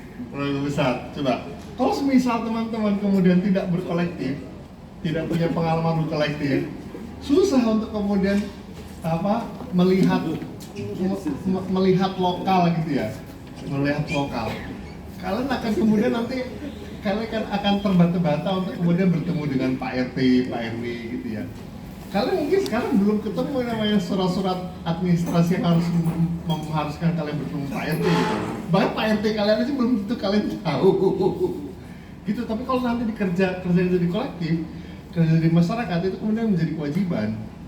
Kayak misal kami riset ya, salah satu kewajiban kami untuk kemudian data yang kami dapatkan, walaupun kami secara lisan ya, itu ada data monografi dan data demografi. Di luar bahwa kita bisa dapat itu di Bappedas, misal di level kota atau kabupaten, atau di level kecamatan, kami harus datang ke kelurahan dong. Gitu loh. Gimana dong? Coba, kalau kalian mau masuk ke kelurahan aja gak berani. Pertimbangkan ucapan gue itu barusan. Karena memang kayak gitu. Kalian tuh pasti nanti masih punya tradisi. Kamu dong, kamu. Iya dong. Kalau Akhirnya bisa ada- kamu aja, kenapa harus saya gitu kan? Akhirnya ada orang-orang yang kemudian sering mengalami keterpaksaan karena kelasnya kemudian merasa orang itu terus yang dia bisa dimajuin. Pada titik tertentu dia ternyata lebih dewasa nantinya. Karena keterpaksaan, mohon maaf ya. Ternyata keterpaksaan itu berguna dalam konteks ini gitu ya. Karena memang tidak semua orang kemudian mau volunteering kemudian bertanya di ruang publik gitu ya. Karena itu membutuhkan keberanian memang. Apalagi kalau misal, masa nggak berani nanya, klienku bodoh gitu ya. Iya juga sih, gue mau bertanya gitu. Tetapi apa ya, kami sering kayak gitu, kami di kolektif ya, di internal ya. Kami sering kemudian menantang anggota-anggota. Kalau misal kami kan kayak misal di anak kayak ini kerjanya main ke Cirebon atau ke Jakarta gitu ya. Kami kalau ada forum di luar kota, internal tuh juga berani nggak tanya? Apa sih? Nah ini orang coba lihat udah dewasa belum kamu? Woi baik. Ya nggak berani karena kami senior kan. Nggak berani. Berani nggak ada jauh-jauh kesini ngabisin bensin, masa nanya lu? Ya. Sambil tangannya gemeter, nama saya di forum yang sangat asing gitu ya, bahkan bukan di kampus mereka sendiri. Kami paham bahwa ini adalah proses yang sangat berat untuk seseorang yang kemudian tidak pernah melakukan itu, tapi ini harus dilakukan ya, nggak ada cara yang lain gitu loh. Nah, bertanya di publik itu adalah langkah pertama untuk kemudian membuka diri, kemudian terbuka pada masyarakat nantinya gitu. Karena nggak mungkin kalian kemudian terus-menerus harus whatsappan sama warga tanpa bertemu untuk proses melakukan pemberdayaan, itu nggak mungkin. Simpelnya ya, apa yang dilakukan oleh Histeria untuk kemudian menjadi warga itu harus tinggal gitu. Atau menjadi warga itu karena setiap hari ada di sana gitu, yang mengikuti kegiatan nongkrong sama remaja sampai malam. Kalau kemudian nanti pas puasa itu nanti sampai subuh, kemudian nanti bangunin warga sampai nggak tidur, kemudian selanjutnya pagi itu langsung berangkat kerja. Itu realitas, itu yang kami lakukan, nggak dibayar kok. Namun gimana? Itu karena kesadaran bahwa kami mau melakukan ini gitu loh. Tapi ya mungkin agak berat ya kalau aku ngomong realitas gitu ya. Maksudnya ya karena memang itu yang kami lakukan di internal. Karena kami nyadari bahwa kami nggak belajar, kami nggak belajar khusus untuk menjadi periset, enggak. Kami kan kumpulan anak seniman, bos. Seniman kami, men. Saya ini video maker gitu loh. Saya suka buat video art gitu ya, video kontekstual gitu loh. Untuk masuk ke warga itu hal yang sangat baru buat kami. Periode 2012 tuh kayak ngapain sih di kampung ini, ngapain nantinya? Ya ternyata terbentuk dengan caranya sendiri gitu loh. Dituduh macam-macam, dituduh penyebab narkoba dan lain-lain gitu loh. Ya itu harus kami hadapi karena kami nggak tahu caranya seperti apa, dan kami nggak punya atasan gitu loh, punya atasan yang lebih tinggi sehingga kami punya surat-surat ajaib yang kemudian bisa membuka jalan menuju surga atau gimana gitu ya. Nggak ada gitu loh. Jadi proses itu yang kami harus hadapi. Nah, itulah alasannya kenapa penting untuk ngomong di ruang publik. Oke, begitu kita kedatangan satu tamu spesial, narasumber juga, Kak Mustika Edi. Beliau alumni sini juga ya, Kak? Oke. Alumni dulu jurusan apa, Kak? Ekonomi. Junior. Oke. Jadi beliau boleh perkenalan dulu ya. Nanti kita tanya jawab lagi, nanya-nanya lagi sama seniornya ini. Kan ada senior nih. Lu tanya, kok bisa lulus gimana gitu. Berapa semester? Kayaknya beliau 12 ya. Pakai orang dalam. Wow, pakai orang dalam. Oh ya, berarti teman-teman perlu tips gimana caranya mendekatkan diri dengan orang-orang dalam biar diperlancar jalan menuju surga. Oke. Oke, Kak Mustika boleh sedikit bercerita. Bismillahirrahmanirrahim. Assalamualaikum warahmatullahi wabarakatuh. Pada sehat ini ya. Ini jurusan apa? Ekonomi? Apa campur? Semester? Semester 8. Semester 10 ada nggak? Nggak ada. Kebetulan saya juga alumni sini, S1 di sini, S2 di sini juga, jurusan ekonomi. Kalau dulu saya juga telat lulusnya, semester 9 baru lulus. Jadi buat kalian yang masih semester 8, nyantai aja dulu. Nyantai aja dulu. Mungkin saya ingin bercerita terkait realitas saja sih ya, terkait perkuliahan yang kemudian nanti kita setelah lulus dibenturkan dengan dunia nyata gitu kan ya. Sama sih seperti ceritanya Mas Purna tadi bahwa ya komunitas itu juga kadang diskusinya daki-daki, tapi ketika di masyarakat itu ya kalau tidak bisa menyelami realita juga akan susah untuk mengimplementasikan gagasannya. Sama teman-teman yang mungkin dari jurusan ya manapun lah, ekonomi, PBS, AKS ataupun MHU, ya pasti punya cita-cita kan ya. Ada yang lulus pengen jadi PNS, kemudian lulus pengen masuk bank, atau siapa nih lulus kira-kira mau jadi apa? Ultraman. Boleh lah, boleh. Kalau mau jadi nanti baju cosplaynya suruh bikin Mas Faisal sama Mas ini aja, Mas Hari. Coba deh satu, siapa yang mau jadi apa setelah lulus? Ayo Cang Badran, tadi apa? Badran betul apa? Oh ada yang Badran tuh. Ada. Dulu saya anak Punggu juga. Oh, saya Badran. Oh, iki Ini tonggoku tuh kan. Gak ada cita-cita ya? Bingung. Jadi gini, saya juga nggak tahu ya, apa mungkin karena saya kurang serius waktu kuliah atau gimana. Ya ilmu-ilmu yang didapatkan di dalam kelas itu saya merasa ya nggak semuanya bisa dipakai juga ya Mas ya ternyata. Gitu. Tapi ya untungnya saya dulu banyak ikut, ya ada nggak banyak sih, beberapa ikut organisasi, kemudian belajar skill desain grafis gitu kan ya. Jadi ya lulus itu nggak kemudian kerja di bidangnya gitu, nggak di bidang ekonomi enggak gitu. Tapi saya memilih menggeluti desain grafis gitu ya. Jadi ini banner yang bikin saya gitu. beberapa desain kaos yang mungkin pernah dipakai Pak Dharma itu ya saya yang buat. Artinya sebenarnya sekarang itu yang paling penting adalah skill. Jadi teman-teman di kampus itu ya belajar tetap, tapi di era sekarang yang kemudian industri kreatif kan berkembang pesat ya.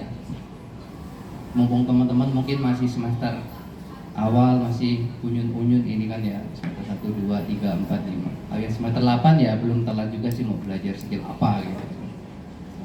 Gabung komunitas atau ikut organisasi itu penting untuk memperkaya skill kalian.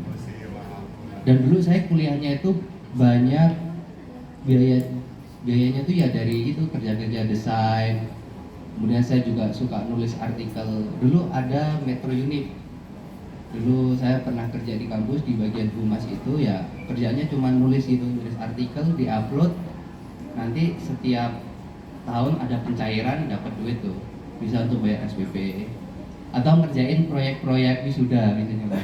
Ada bener-bener kayak gini kan, wisuda tuh benernya gede-gede kan ya.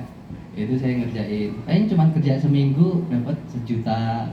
Jadi, kan kalau anggaran kampus kan di markup ya. Gitu. Oke ya, jadi buat teman-teman di sini kan belum pada tahu nih. Teman-teman kan taunya kalau misalnya di kampus itu kan ngeluarin duit ya. Ternyata di kampus itu bisa dapat duit juga loh. Tuh contohnya kayak Kak Mustika tadi, beliau ngerjain ini itu. Kalau saya dulu ngerjain LPJ. Ngerjain LPJ gitu karena saya ikut UKM. Saya ikut UKM LDK gitu. Nah, untuk LPJ-nya saya ngurus. Jadi LPJ itu kan tahunan gitu. Itu saya ngerjain, terus saya juga bikin buletin selama 4 periode kurang lebih. Itu saya yang bikin desain, terus ngeberesin layout buletinnya itu juga. Itu sebenarnya juga kita digaji gitu. Jadi buat teman-teman yang ngerasa nggak punya duit gitu, terus bingung sebenarnya di kampus kalian ini kalian juga bisa dapetin duit gitu. Terlebih ketika musim PBAK itu duit banget itu, ya Kak ya? Itu banyak banget. Gitu. Jadi nanti teman-teman bisa lanjut sama Kak Mustika Edi ya, karena Mas Purna beliau ini jadwal keberangkatan busnya itu setengah 12. Dan ini tadi sudah ditelepon sama kondektur busnya harus segera OTW gitu. Dan sepertinya saya harus mengantarkan beliau. Jadi diskusi obrolan dilanjut bareng Kak Mustika dan Mas Ari gitu. Jadi teman-teman boleh ngobrol santai terkait apapun itu yang teman-teman butuhkan. Butuh rekomendasi boleh, butuh gimana cara kenal orang dalam boleh, gimana cara dapat duit di kampus boleh gitu. Itu boleh banget gitu. Ada suhunya di sini, ada Kak Mustika dan ada Mas Ari. Paling gitu aja gitu. Kami tinggal dulu berdua pamit. Terima kasih atas waktunya. Mohon maaf jika ada kesalahan pengucapan atau etika yang kurang baik dari kami. Paling begitu. Boleh Kak Mus dilanjut. Ya, terima kasih atas perhatiannya teman-teman semua. Semoga waktu ini kemudian cukup bermanfaat buat teman-teman. Mohon maaf saya agak tiba-tiba, bus saya dari Terminal 16 harus segera berangkat. Jadi ya tetap semangat kuliah. Kuliah adalah solusi kehidupan, insya Allah. Kalau ada apa-apa mau kontak-kontak Histeria bisa via Instagram di Gerobak Histeria atau di YouTube Histeria, di Kolektif Histeria. Kalau sama beliau langsung ada Instagramnya Purna CA ya? Purna .cn. Akunnya dibuka kok, santai aja nggak dikunci. Kuncinya sudah keluar. Gitu nih, Bos. Nah, pamit dulu. Terima kasih semua kepada teman-teman. Foto sih toh. Oh iya, laporan boleh. Baik. Oh ya ada pencairan ini nih Mas. Iya kira-kira. Titip toh. Sini aku aja yang muterin. Enggak, kita semua di depan. Baik. Tolong. Tapi kalau madam sini backlight sebenarnya Pak. Iya, makanya Ya nggak aku apa, dari di sini aja. Dari sini Kamu biar agak kita jauh kelihatan nggak ada apa-apa. teman-temannya. Di Nah. sini nggak apa. Ini. Penontonnya nggak bisa belakang. Kita di sini loh. Oh di sini. Nah, Oh, duduk aja biar teman-temannya kan foto juga. Gitu. Sini kan di tengah. Ya sama juga kalau sini. Oh, bahasa di tengah ya. Mbaknya belakangnya nggak kelihatan nanti. Kenain semua loh Mbak. Nanti Yang di belakang mau berdiri juga boleh loh. Biar yang di kelihatan. belakang mau berdiri boleh. Ya. 1, 2, 3. Tahan.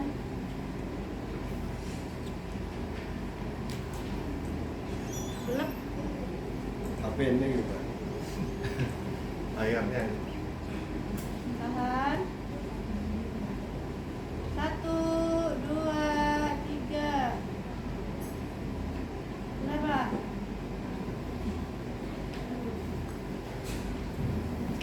Yuk, 1, 2, 3. 1, 2, 3.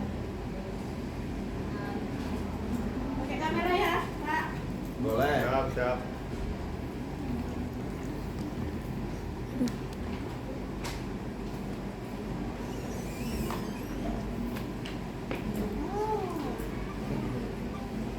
Yuk, 1, 2, 3.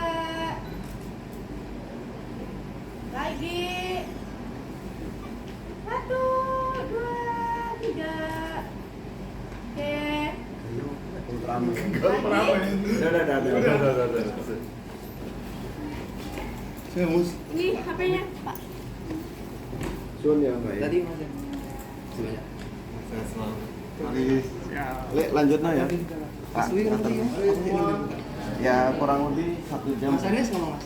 Oh, ya ngobrol. Lanjut ya. Cik. Jasku ke teror kali. Orang ketoran yang ngangkat jago Mas. Apa dodo? Nah itu ya teman-teman, sebenarnya apa ya, di era sekarang itu yang paling penting skill. Dan ya sekarang saya sebenarnya ya ngajar juga, dosen di Agus Salim. Kemudian dikontrak di PLN juga. Tapi kalau di PLN itu butuhnya dia nggak butuh ijazah gitu. Jadi memang skillnya apa, ya itu langsung direkrut di kontraknya. Itu pengalaman saya sih ya, bahwa sebenarnya banyak tuh instansi ataupun perusahaan itu nge-hire karyawannya itu nggak kemudian harus pakai ijazah gitu. Jadi banyak yang kemudian mereka butuh skill gitu.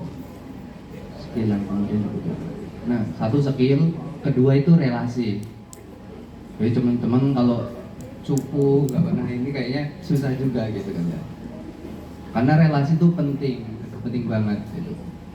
Kita tahu pekerjaan, tahu perkembangan sekarang apa gitu kan biasanya dari teman-teman kita kan ya. Nah, kita kalau gibah aja bareng teman-teman kan ya, nggak mungkin kan gibah sendiri kan. Berarti ada temannya gitu. Dan biasanya dengan adanya relasi itu kita akan mendapatkan input informasi yang lebih banyak dari teman-teman kita. Itu satu skill, dua relasi itu insya Allah itu jadi senjata yang ampuh lah. Oh yang ketiga terakhir tawakal.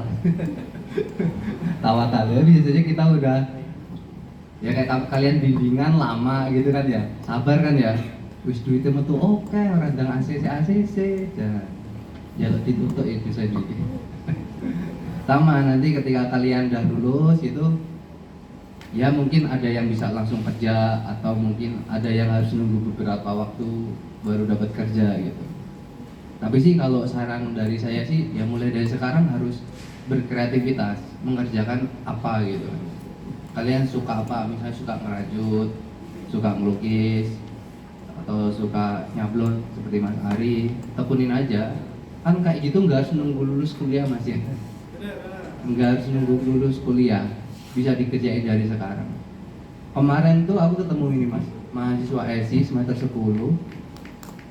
rumahnya Sukadana. Tak tanyain gaweannya apa sehari-hari, ternyata dia ternak ayam telur. Tak tanyain, tak kirain cuma 100 ya, ternyata udah 1000. Lumayan juga ya kalau 1000 ya. Di semester 10 ya aku bilang nggak apa-apa kamu telat kuliah, tapi setidaknya kamu udah punya pekerjaan gitu. Kamu lulus nanti udah tinggal ngelanjutin aja usahanya. Jadi jadi pertanyaan besar kan, teman-teman ini ngerjain apa gitu kan ya di sini gitu. Dan saya rasa dulu kan kajunya Pak Dharma ya. Pak Dharma tuh pasti biasanya dorong teman-teman untuk ngerjain kreativitas kan ya. Ya itu sebenarnya jadi poin plus kalau misalnya kita punya dosen yang kemudian mau mendorong mahasiswanya, mahasiswanya mengerjakan hal-hal produktif. Jujur di sini kalau jadi dosen itu sebenarnya banyak banget kerjaannya gitu. Harus riset, harus ngajar, harus pengabdian. Kalau mungkin kalau udah punya suami atau istri kan ngurusin keluarga gitu kan ya. Bisa jadi teman-teman tuh kalau bimbingan telat-telat itu kan ya dosennya memang sibuk ya. Memang sudah sibuk dengan tugas-tugasnya gitu. Walaupun memang membimbing itu jadi salah satu tugas mereka. Tapi kan yang dibimbing nggak cuma sedikit. IAIN tuh yang dibimbing bisa 70 orang gitu. Beda sama yang lain. Idealnya kan bisa cuma 10, 5 gitu. Kadang tempat kita memang masih kurang tenaga pengajarnya, pembimbingnya jadi padat. Itu aja sih ya. Nanti kita tanya jawab, sharing-sharing. Mas Adi, mau ke Mas Adi? Iya benar-benar. Jadi kalau untuk ini kan fakultas ekonomi maksudnya ekonomi kreatif. Kalau di dunia realnya kalau saya sih lebih ke dunia langsung terjun gitu ya, ke lapangan. Itu ya harus gini. Jadi apa yang kira-kira dibutuhkan oleh lingkungan itu bisa menjadi ekonomi kok buat kita. Jadi modal awal itu sebenarnya bukan untuk materi gitu. Materi dalam arti tanda kutip uang ya. Jadi modal utama itu kita jangan langsung berpikir, oh saya punya ide usaha ini, saya harus punya budget segini gitu. Itu sebenarnya itu bisa poin paling belakang kalau menurut saya ya. Ini menurut saya pribadi di dunia saya. Jadi yang pertama harus kita lihat dari sektor bisnis itu marketnya ada nggak? Marketnya ada nggak? Contoh kecil tadi seperti Mas Mustika katakan di kampus, momen bikin banner seperti ini itu ada marketnya. Dan Mas Mustika bisa ngambil peluang itu. Itu kalau di lingkungan kampus, kalau di lingkungan masyarakat mungkin kalau di lingkungan petani misalkan. Itu yang susah apa? Mungkin pupuk, segala macam yang dari pemerintah mungkin susah. Kalau di lingkungan saya kan ada kayak apa ya namanya? Kelompok tani gitu. Itu kalau di lingkungan saya agak susah dapat pupuk. Jadi ada yang inisiatif bikin kompos, terus ya buat diri sendiri sih, berawal dari buat kita sendiri. Nanti kalau memang hasilnya bagus, itu kita bisa kenalkan ke tetangga, ke tempat gitu. Jadi nggak harus apa, desain juga nggak harus ke kaos, ke banner, itu bisa freelance juga sekarang dunia digital Mas ya. Freelance itu yang banyak hanya kerja di kamar, dia lebih fleksibel kerjanya, itu bisa menghasilkan juga. Banyak freelance dari Indonesia dia pakai website luar negeri, karena kalau website luar negeri itu biasanya lebih menggiurkan ya Mas.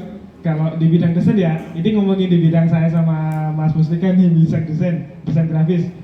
Jadi bisa diaplikasikan ke apa aja. Kalau misalkan untuk di freelance itu malah modalnya hanya internet akses internet sama kita bikin akun ya. Kalau di ini kayak Fiverr, Microsoft segala macam itu kan banyak. Itu bisa jadi salah satu aset ya Mas. Jadi kalau kayak di Shutterstock, Microsoft itu aset sebenarnya. Jadi kalau ada yang hobi ilustrator misalkan, bener hobi ilustrator atau desain apa, ditaruh di situ. Nanti kalau yang mau beli itu kan pakai payment langsung, itu masuk ke akun saldo kita, itu bisa dicairin juga gitu. Jadi lebih banyak apa namanya jalurnya kalau di bidang desain, nggak melulu kayak mungkin kita terpintas kalau desain tuh dipercetakan. Iya betul, biasanya kan gitu. Desain hanya dipercetakan, kalau enggak hanya apa namanya jadi di wallpaper aja bagaimana gitu. Foto aja, foto yang mungkin kakak-kakak semua punya gitu sebenarnya bisa dijual sebenarnya. Cuma itu harus ada lisensinya sendiri, benar-benar foto real, bukan foto dari gabungan gitu enggak. Jadi foto real asli, kita memiliki tanggung jawab lisensinya, jadi bisa dibikin bisnis juga dari situ. Kalau ada yang mau ditanyakan boleh, silahkan. Mas Mustika, lanjut. Apa ini pembahasannya? Tanya jawab aja, kita diskusi. Tanya. Kita kan diskusi. Yuk, siapa mau nanya?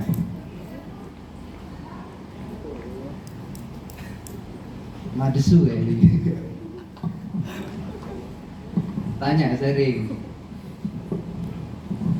Besok-besok mungkin nggak ketemu kita. Saya jarang banget ke kampus. Apalagi Mas Ari jarang banget. Kak saya lebih ke studio sih, di tempat produksi. Kak saya lebih hari-hari di tempat produksi.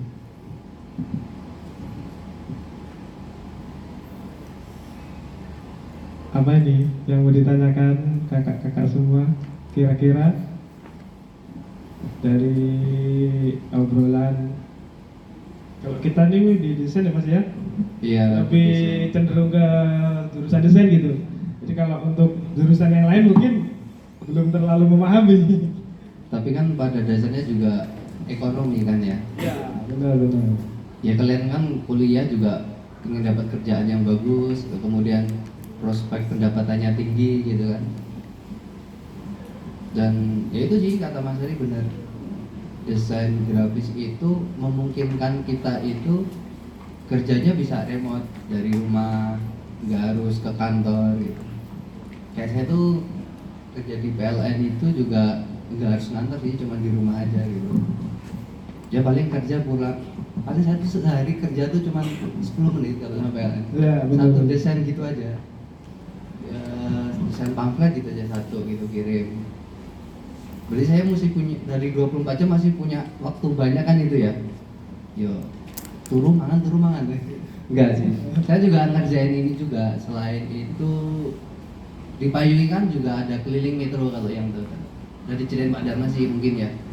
Saya magang itu keliling metro yang kemudian keliling ke kampung-kampung kreatif pakai mobil VW Safari, mobil klasik. Nah itu. Ya kita kerjasama sama Mas Ari untuk merchandise-nya. Jadi mulai dari kaos, topi, kita kolaborasi dengan Mas Ari gitu. Dan alhamdulillah sih dengan adanya ya tadi ya relasi, kolaborasi itu lebih memungkinkan kita untuk mengkapitalisasi dan bahasanya jangan itulah mencari peluang ekonomi yang lebih tinggi lagi. Kalau keliling metro kan tur keliling metro itu cuma 300.000 tuh sekali berangkat ya, pakai mobil VW muat 3-4 orang. Nah itu kalau misalnya cuma ngambil dari jasa itu kan sedikit kan ya, 300 paling potong-potong-potong, untung cuma 100 sekali trip itu. Tapi kalau kita punya merchandise, apalagi merchandise itu udah punya logo kita sendiri Mas ya. Iya benar. Pasti itu lebih apa? untungnya bisa 2 kali lipat Mas. Nah, kita bisa yang pertama mengenalkan produk, mengenalkan nama itu. Yang kedua ya buat masukan ke kita juga, buat keuntungan lebih besar ketimbang kita langsung ke real pelanggan ya Mas, biasanya ke konsumen ya. Itu enaknya kita punya brand sendiri tuh kayak gitu. Ketimbang kita ngejual kaos polos yang paling untungnya 5.000. Ya benar. Jadi kalau Bener, untuk Mas, ya? di bidang saya melihat peluangnya kalau untuk sablon manual itu kan ya saya dulu berawal dari sablon manual sama kayak Mas Faisal, berawal dari sablon manual, tapi banyak problem, banyak kendala yang saya dapat di lapangan. Ternyata ada beberapa konsumen itu hanya bikin 1-2 gitu Mas, dengan desain yang mereka buat sendiri. Nah dari situ kalau untuk kita sablon manual itu kan pasti jadi masalah besar buat kita. Mau ditarif harga mahal, kayaknya nggak mungkin. Misalkan satu kaos 250.000 misalkan, gitu kan? Orang yang mau beli aja, saya sendiri kalau mau beli, kok mahal amat? Kalau satu 250.000. Nah dari situ berawal, terus saya dengan pengalaman saya pernah kursus teknisi komputer printer, jadi tahu memodifikasi printer, gimana caranya bisa jadi digital. Jadi dari situ bisa, ya dari mentor juga sih, ada guru juga, ada guru saya yang ngajarin juga harus gini gitu langkahnya. Tapi intinya sih kita berawal dari market, Mas. Jadi berawal dari market dulu. Marketnya ada nggak sih? Ya sebenarnya kita bisa membentuk market sebenarnya. Cuma itu butuh waktu lebih lama ketimbang kita udah menargetkan marketnya. Soalnya kalau di bisnis itu paling penting kita market. Marketnya ada, kita jualan pasti laku. Lebih susah kalau kita membentuk market. Tapi kalau kita membentuk market, itu market itu lebih ke kita loyal banget gitu Mas. Jadi kalau misalkan saya mau bikin produk apa nih, yang saya harus kenalin dulu satu kenalin. Dan itu ini apa sih, misalkan seperti ini. Ini apa sih? Kita harus jelasin gitu. Itu kan lebih lama tuh waktunya. Tapi kalau udah banyak yang kenal dengan produk kita, ya pasti lebih rame dijualnya. Itu Mas. Itu kan nge-brand ya. Itu nge-branding. Nge-branding itu lebih lama. Kalau untuk di digital, saya biasanya lebih ke custom. Jadi kayak adik-adik jurusan SMK desain, itu Mas, itu lebih saya gerakin lagi. Jadi yang mungkin dia hanya hobinya desain, kalau sekarang kan banyak aplikasi desain, ada Pixel Lab, ada Canva, ada itu segala macam. Itu saya lebih ngarahin ke mereka itu mendapat value lebih gitu. Nggak hanya dia untuk posting di media sosial, jadi saya tawarin ke dia, saya fasilitasi. Kalau untuk digital kan bisa satuan, bisa di topi, bisa di tas kayak gini, bisa di kaos, itu satuan bisa. Jadi saya memfasilitasi mereka explore ide-ide kalian gitu. Apa yang kalian suka, misalkan ada yang sukanya desain motor misalkan, dia itu saya nyemangatinnya gitu. Jadi nggak hanya jual desain aja, nanti bisa tambah lagi. Kalau bikin kaos pasti untungnya lebih besar dong. Kita ngomongin bisnis ya ini ya, ngomongin bisnis ya Mas ya. Jadi kita melihat marketnya itu kayak tadi Mas Mustika bilang, kaos polos mungkin kalau kita bisa untung 5.000 misalkan. Kalau kita plus sablon kita bisa untung 10.000. Nanti kalau bisa dipaketkan sama topi kita bisa untung 15.000, atau dipaketkan dengan tote bag kita bisa untung 20.000. Jadi satu bundle itu kita bisa tawarin ke market. Yang penting itu kalau memang itu marketnya udah ada, itu enak kok. Kita jualan apa aja pasti laku. Dan intinya sih di mental kita sebenarnya. Ya Mas. Mental kita. Jadi yang tadi sempat dibahas sama Mas Faisal, itu kita nurunin ego. Untuk saya lulusan S1 loh, masa jualan gorengan misalkan. Padahal itu kalau teman-teman tahu, gorengan itu omsetnya besar itu, bener gak maksudnya? Walaupun hanya orang mungkin beli 10.000, 5.000, tetapi kalau di bidang kuliner itu setahu saya, itu saya pernah ngobrol juga sama saudara di kuliner, itu minimal 2 kali lipat keuntungannya Mas, kalau di bidang kuliner. Jadi jangan malu lah kalau untuk berwirausaha, karena gimana ya, kalau wirausaha itu kita lebih bisa memanajemen kita sendiri. Walaupun nih ada catatan, walaupun kadang-kadang nggak ada waktu buat keluarga misalkan. Kalau misal di dunia saya sablon cetak itu, kalau pas lagi senggang, bener senggang, nggak ada kerjaan gitu ya, nyantai mungkin bikin apa buat dijual. Tapi kalau pas rame ya bisa kerja 24 jam full, bisa kerja. Begitu freelance juga seperti itu. Kalau pas ada dua versi sih Mas ya, kalau di dunia online, kalau di bidang desain. Jadi ada freelance, ada juga yang udah kontrak dengan perusahaan kayak Mas Mustika, kayak saya sampai LN gitu. Itu lebih enak, fleksibel banget kerjanya. Kalau freelance misalkan, Mas saya bikin banner dan desain ini, udah paling dikerjain sama Mustika 10 menit selesai, kan gitu. Udah nanti lagi gitu, biasanya gitu, lebih enak ke situ. Karena dunia bisnis itu memang market dulu yang harus kita cari. Nggak harus jauh kok, market di lingkungan kita dulu aja. Lingkungan kita apa sih yang bisa kita manfaatin, apa sih keluh kesah di lingkungan kita. Itu market, riset market yang saya pelajari paling efektif gitu Mas. Jadi mendengarkan, biasanya kalau misalkan ya yang terjadi tadi di pupuk itu kayaknya kok susah cari pupuk. Nah itu kan secara nggak langsung kita muncul ide, daripada kita susah nyari di sana, kalau bisa bikin sendiri dengan gimana caranya, itu lebih baik. Itu pasti dibeli gitu. Tapi kita harus buktiin dulu, buktiin dulu bahwa itu produknya bener bagus gitu. Tapi kalau baru ini langsung di ini apa? Baru kita buat, belum kita riset dulu nih produknya bener-bener yakin, udah kita pasarin, itu jadi bumerang juga buat kita. Takutnya namanya kita masih mencoba ya Mas, nanti ada gagalnya balik lagi, orang udah nggak percaya dong dengan kita. Jadi kita bikin dulu biar orang melihat dulu, oh hasilnya bagus nih, oh hasilnya di tanah lebih baik segala macam gitu. Itu kalau dari saya gitu Mas Budika. Jadi intinya market dulu yang kita lihat, keluhan apa di masyarakat, di lingkungan kita yang dibutuhkan dan kita bisa, itulah market paling aman di situ, paling bagus. Silakan Mas, ditambahin Mas. Wis ngantuk kayaknya deh dong. Titik mana? Ya itu Mas Hari, kemudian Mas Faisal tuh udah terjun ke dunia bisnis ya.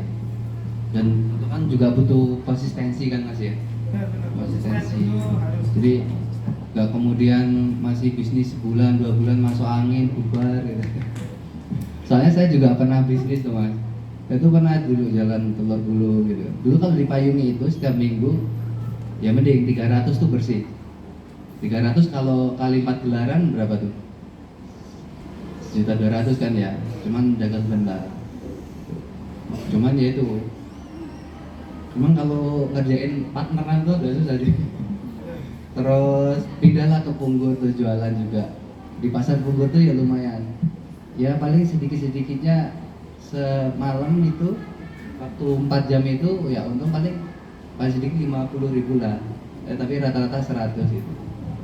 Cuman ya itu sih karena nggak konsisten akhirnya bubar gitu kan. Tapi jadi pelajaran juga gitu. Saya belajar dari Mas Faisal, dari Mas Ari bahwa sebenarnya bisnis itu ya pasti ya ada dinamika Mas ya. Ada waktunya sepi, ada waktunya rame, kemudian mungkin ya banyak dinamika yang harusnya kita tetap jalan sih on the track gitu, walaupun ada masalah-masalah gitu.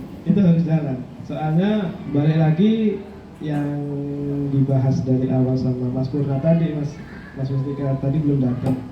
Dia bisa memotivasi kita kan tadi, yang kita nggak harus dapat bayaran langsung nih. Misalkan seperti tadi kayak Mas Purna bilang apa namanya, saya nggak dibayar nggak apa-apa, orang saya suka ngerjain ini. Dan itu juga terjadi sama saya sebenarnya Mas. Di bidang saya dulu sablon manual ya Mas ya. Itu saya benar-benar suka dengan itu. Jadi kalaupun nggak ada orderan, ya udah saya bikin aja kaos buat sendiri. Nah lama-lama saya kan menyukai hal itu. Itu secara nggak langsung kan ada produk-produk yang udah jadi, yang saya bikin dengan saya ini nanti gak ada yang beli, biarin aja tak pakai sendiri, biarin aja lah, nggak apa-apa. Itu lama kelamaan itu mengasah skill kita. Dan yang kedua itu bisa, kalau kita punya display ruangan itu bisa buat tambahan display kita, jadi orang lebih percaya dengan kita. Oh ini bikinan sampai Mas? Iya, ini bikinan saya, ini gitu. Jadi orang melihatnya kita secara nggak langsung, walaupun kita hanya promo media, kalau sekarang kan lewat media, itu pasti lihat apa sih yang udah dibikin dari situ gitu. Ini bisanya apa sih gitu sih. Jadi skill yang utama, bener Mas Tika. Skill utama sekarang banyak perusahaan atau kayak saya UKM itu sebenarnya tidak mementingkan, bukan nggak mementingkan sih, apa namanya, lebih ke trust skill gitu mas. Jadi percaya skill kamu bisa apa gitu. Jadi kalau sekarang yang masih rame di desain juga itu mas, apa namanya, bagian content creator dan di manajemennya itu lumayan juga. Itu hanya bikin desain feed, desain apa, kemarin saya ikut ke ini, apa namanya, ikut bayar jasa itu soalnya. Jadi daripada saya megang media sosial sendiri, produksi sendiri kan lebih repot. Saya gunain jasa ya mungkin kayak Mustika udah memiliki tim gitu. Udah mas, ini saya bikinin aja, misalkan tak kontrak 1 bulan berapa, bikinin desain feed buat IG, buat Facebook, buat story misalkan, atau kalau nggak buat short YouTube gitu. Sekarang lagi naik juga itu mas di bidang seperti itu. Jadi banyak lah kalau untuk di desain sebenarnya. Yang penting konsisten dan nggak malu aja. Penting bergerak sih sebenarnya, bergerak terus berkreativitas, banyakin karya sih, walaupun nggak dibayar, banyakin karya. Nanti teman-teman pasti menemukan momentum gitu. Biasanya orang tuh nggak sabar nunggu momentumnya mau naik gitu, nunggunya nggak lama, udah setahun ngerjain ini nggak ada uangnya gitu kan. Tapi suatu saat nanti ada momentum. Yang penting ya kalau di media sosial ya coba yang diupload itu karyanya, yang terlalu banyak selfie-nya gitu kan ya. Ya betul. Karya gitu. Jadi suatu saat nanti orang pasti melihat media sosial teman-teman, oh anak ini bisa ini, anak ini bisa ini gitu. Pasti suatu saat mereka akan ya mungkin tertarik gitu mas ya. Tertarik gitu. Syukur teman-teman bisa punya CV di LinkedIn itu mas, apapun. Ya di LinkedIn itu buat membangun personal branding, bukan personal branding sih, apa namanya, CV untuk portofolio. Itu di LinkedIn itu paling bagus. Itu banyak perusahaan yang berekrut juga lewat situ, banyak lowongan juga di LinkedIn. Jadi kalau memang mau tertarik di LinkedIn bisa dicari di YouTube, banyak tutorial gitu. Itu banyak sekarang, memang apa-apa serba online. Jadi kalau bisa kita kerja remote, kenapa harus ke kantor sebenarnya? Kalau dari prinsip saya sih gitu. Kayaknya sekarang ya eranya udah beda ya sama orang tua yang dulu 10 tahun yang lalu sama sekarang gitu kan ya.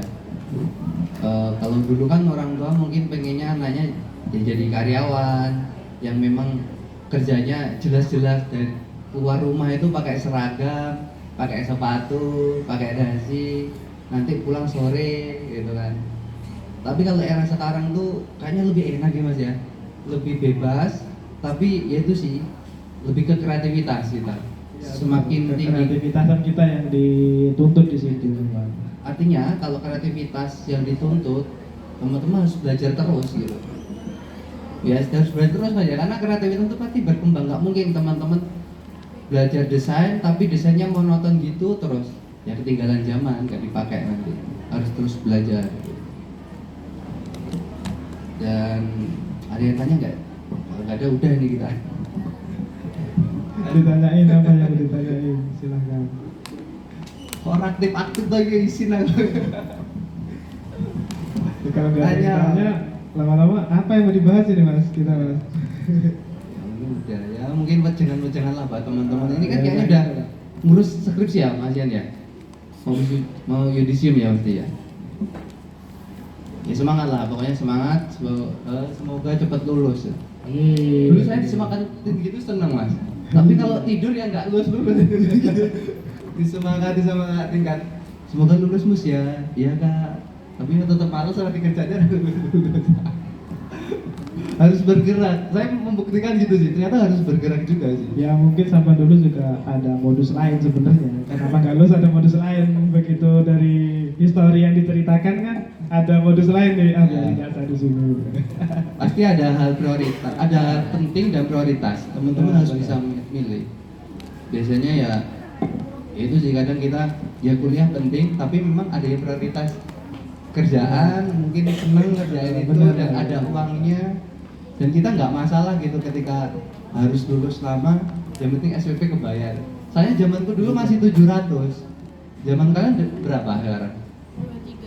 23. 2.300.000. Ada yang 24, ada yang 3 juta. Beasiswa BI ada yang dapat? Ada tuh. Sekarang enak, BI itu langsung dikasih uang kan ya, 12 juta ya. Apa enggak? BI. Kalau dulu saya di BI itu ya ada proses pemagangan. Jadi sekitar semester 4-5 itu saya magang di BI selama 3 bulan atau setengah tahun itu. Kerjanya cuma survei pedagang-pedagang di 24 sini. Harga cabai berapa bu? Lombok berapa bu? Kadang tak manipulasi juga, nggak berangkat itu. Itu digaji tuh per bulan 1.500.000. Kerjanya cuma jam 6 sampai jam 7 aja nanya pedagang, nanti upload aplikasi. Tapi kalau sekarang enak mas, daftar beasiswa BI, kalau 10 seleksi dapat duit tuh 12 juta mereka. Tapi ya balik lagi ke mahasiswa lagi sih mas. Jadi niatnya ke sini kan memang pengen belajar segala macam, ya manfaatin lah. Dan jauh dari kakak tadi lumayan jauh juga. Jadi ya kalau bisa memang di komunitas ngikut dengan pengalaman apa di dalam komunitas tersebut itu lebih baik sih menurut saya. Jadi nggak harus dari kampus saja ilmunya, ilmu itu yang benar-benar real itu nanti kita udah selesai kuliah misalkan. Walaupun ada jenjang-jenjang lagi, tapi yang real benar-benar di kehidupan kita itu biasanya yang di masyarakat itu apa sih yang bisa kita kerjain di masyarakat. Apalagi kalau udah berkeluarga berarti prioritas tetap keluarga mas, nggak bisa yang lain gitu maksud. Itu mas. Ada yang nanya nggak? Kalau nggak kita udahan. Udahan lah, udah Nggak ada. Udah agak Selamat lama banget ya. nggak? Nggak menarik berarti. Ya udah makasih ya. Semoga cepat lulus, semangat kuliahnya. Semoga nanti dapat kerjaan yang sekarang udah membangun bisnis ya lancar bisnisnya. Cepat nikah gitu ya. Biasanya kalau yang belum nikah tanyain tetangga, kok belum nikah habis gitu. Jangan bahas itu mas, kalau masalah itu jangan dibahas. Jadi Terutama kalau nih anak-anak punggur ini yang semangat. jadi kalau dari udah banyak, udah setengah 12 kayaknya. Udah, Mas Ari masih ada tambahan nggak?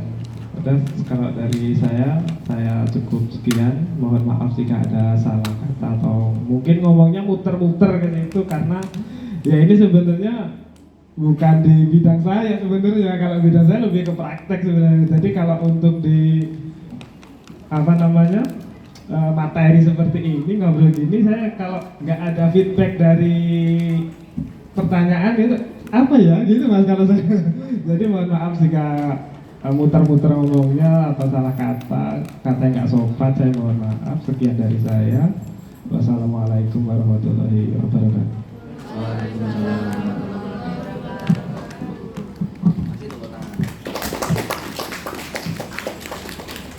Ya wes, udah dapat amplop belum? Oh belum.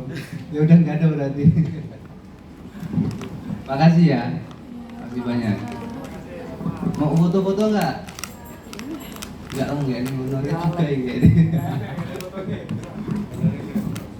Kalau mau belajar sablon ada tuh workshopnya di sana. Banyak Mas Hari sablon digital. Sablon muka bisa Mas ya? Foto muka di sablon enggak? Ya, saya kira sablon bukanya.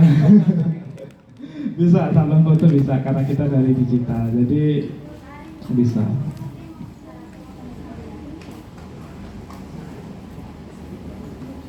Tanda tangan berarti eneng berarti. Tanda tangan eneng berarti.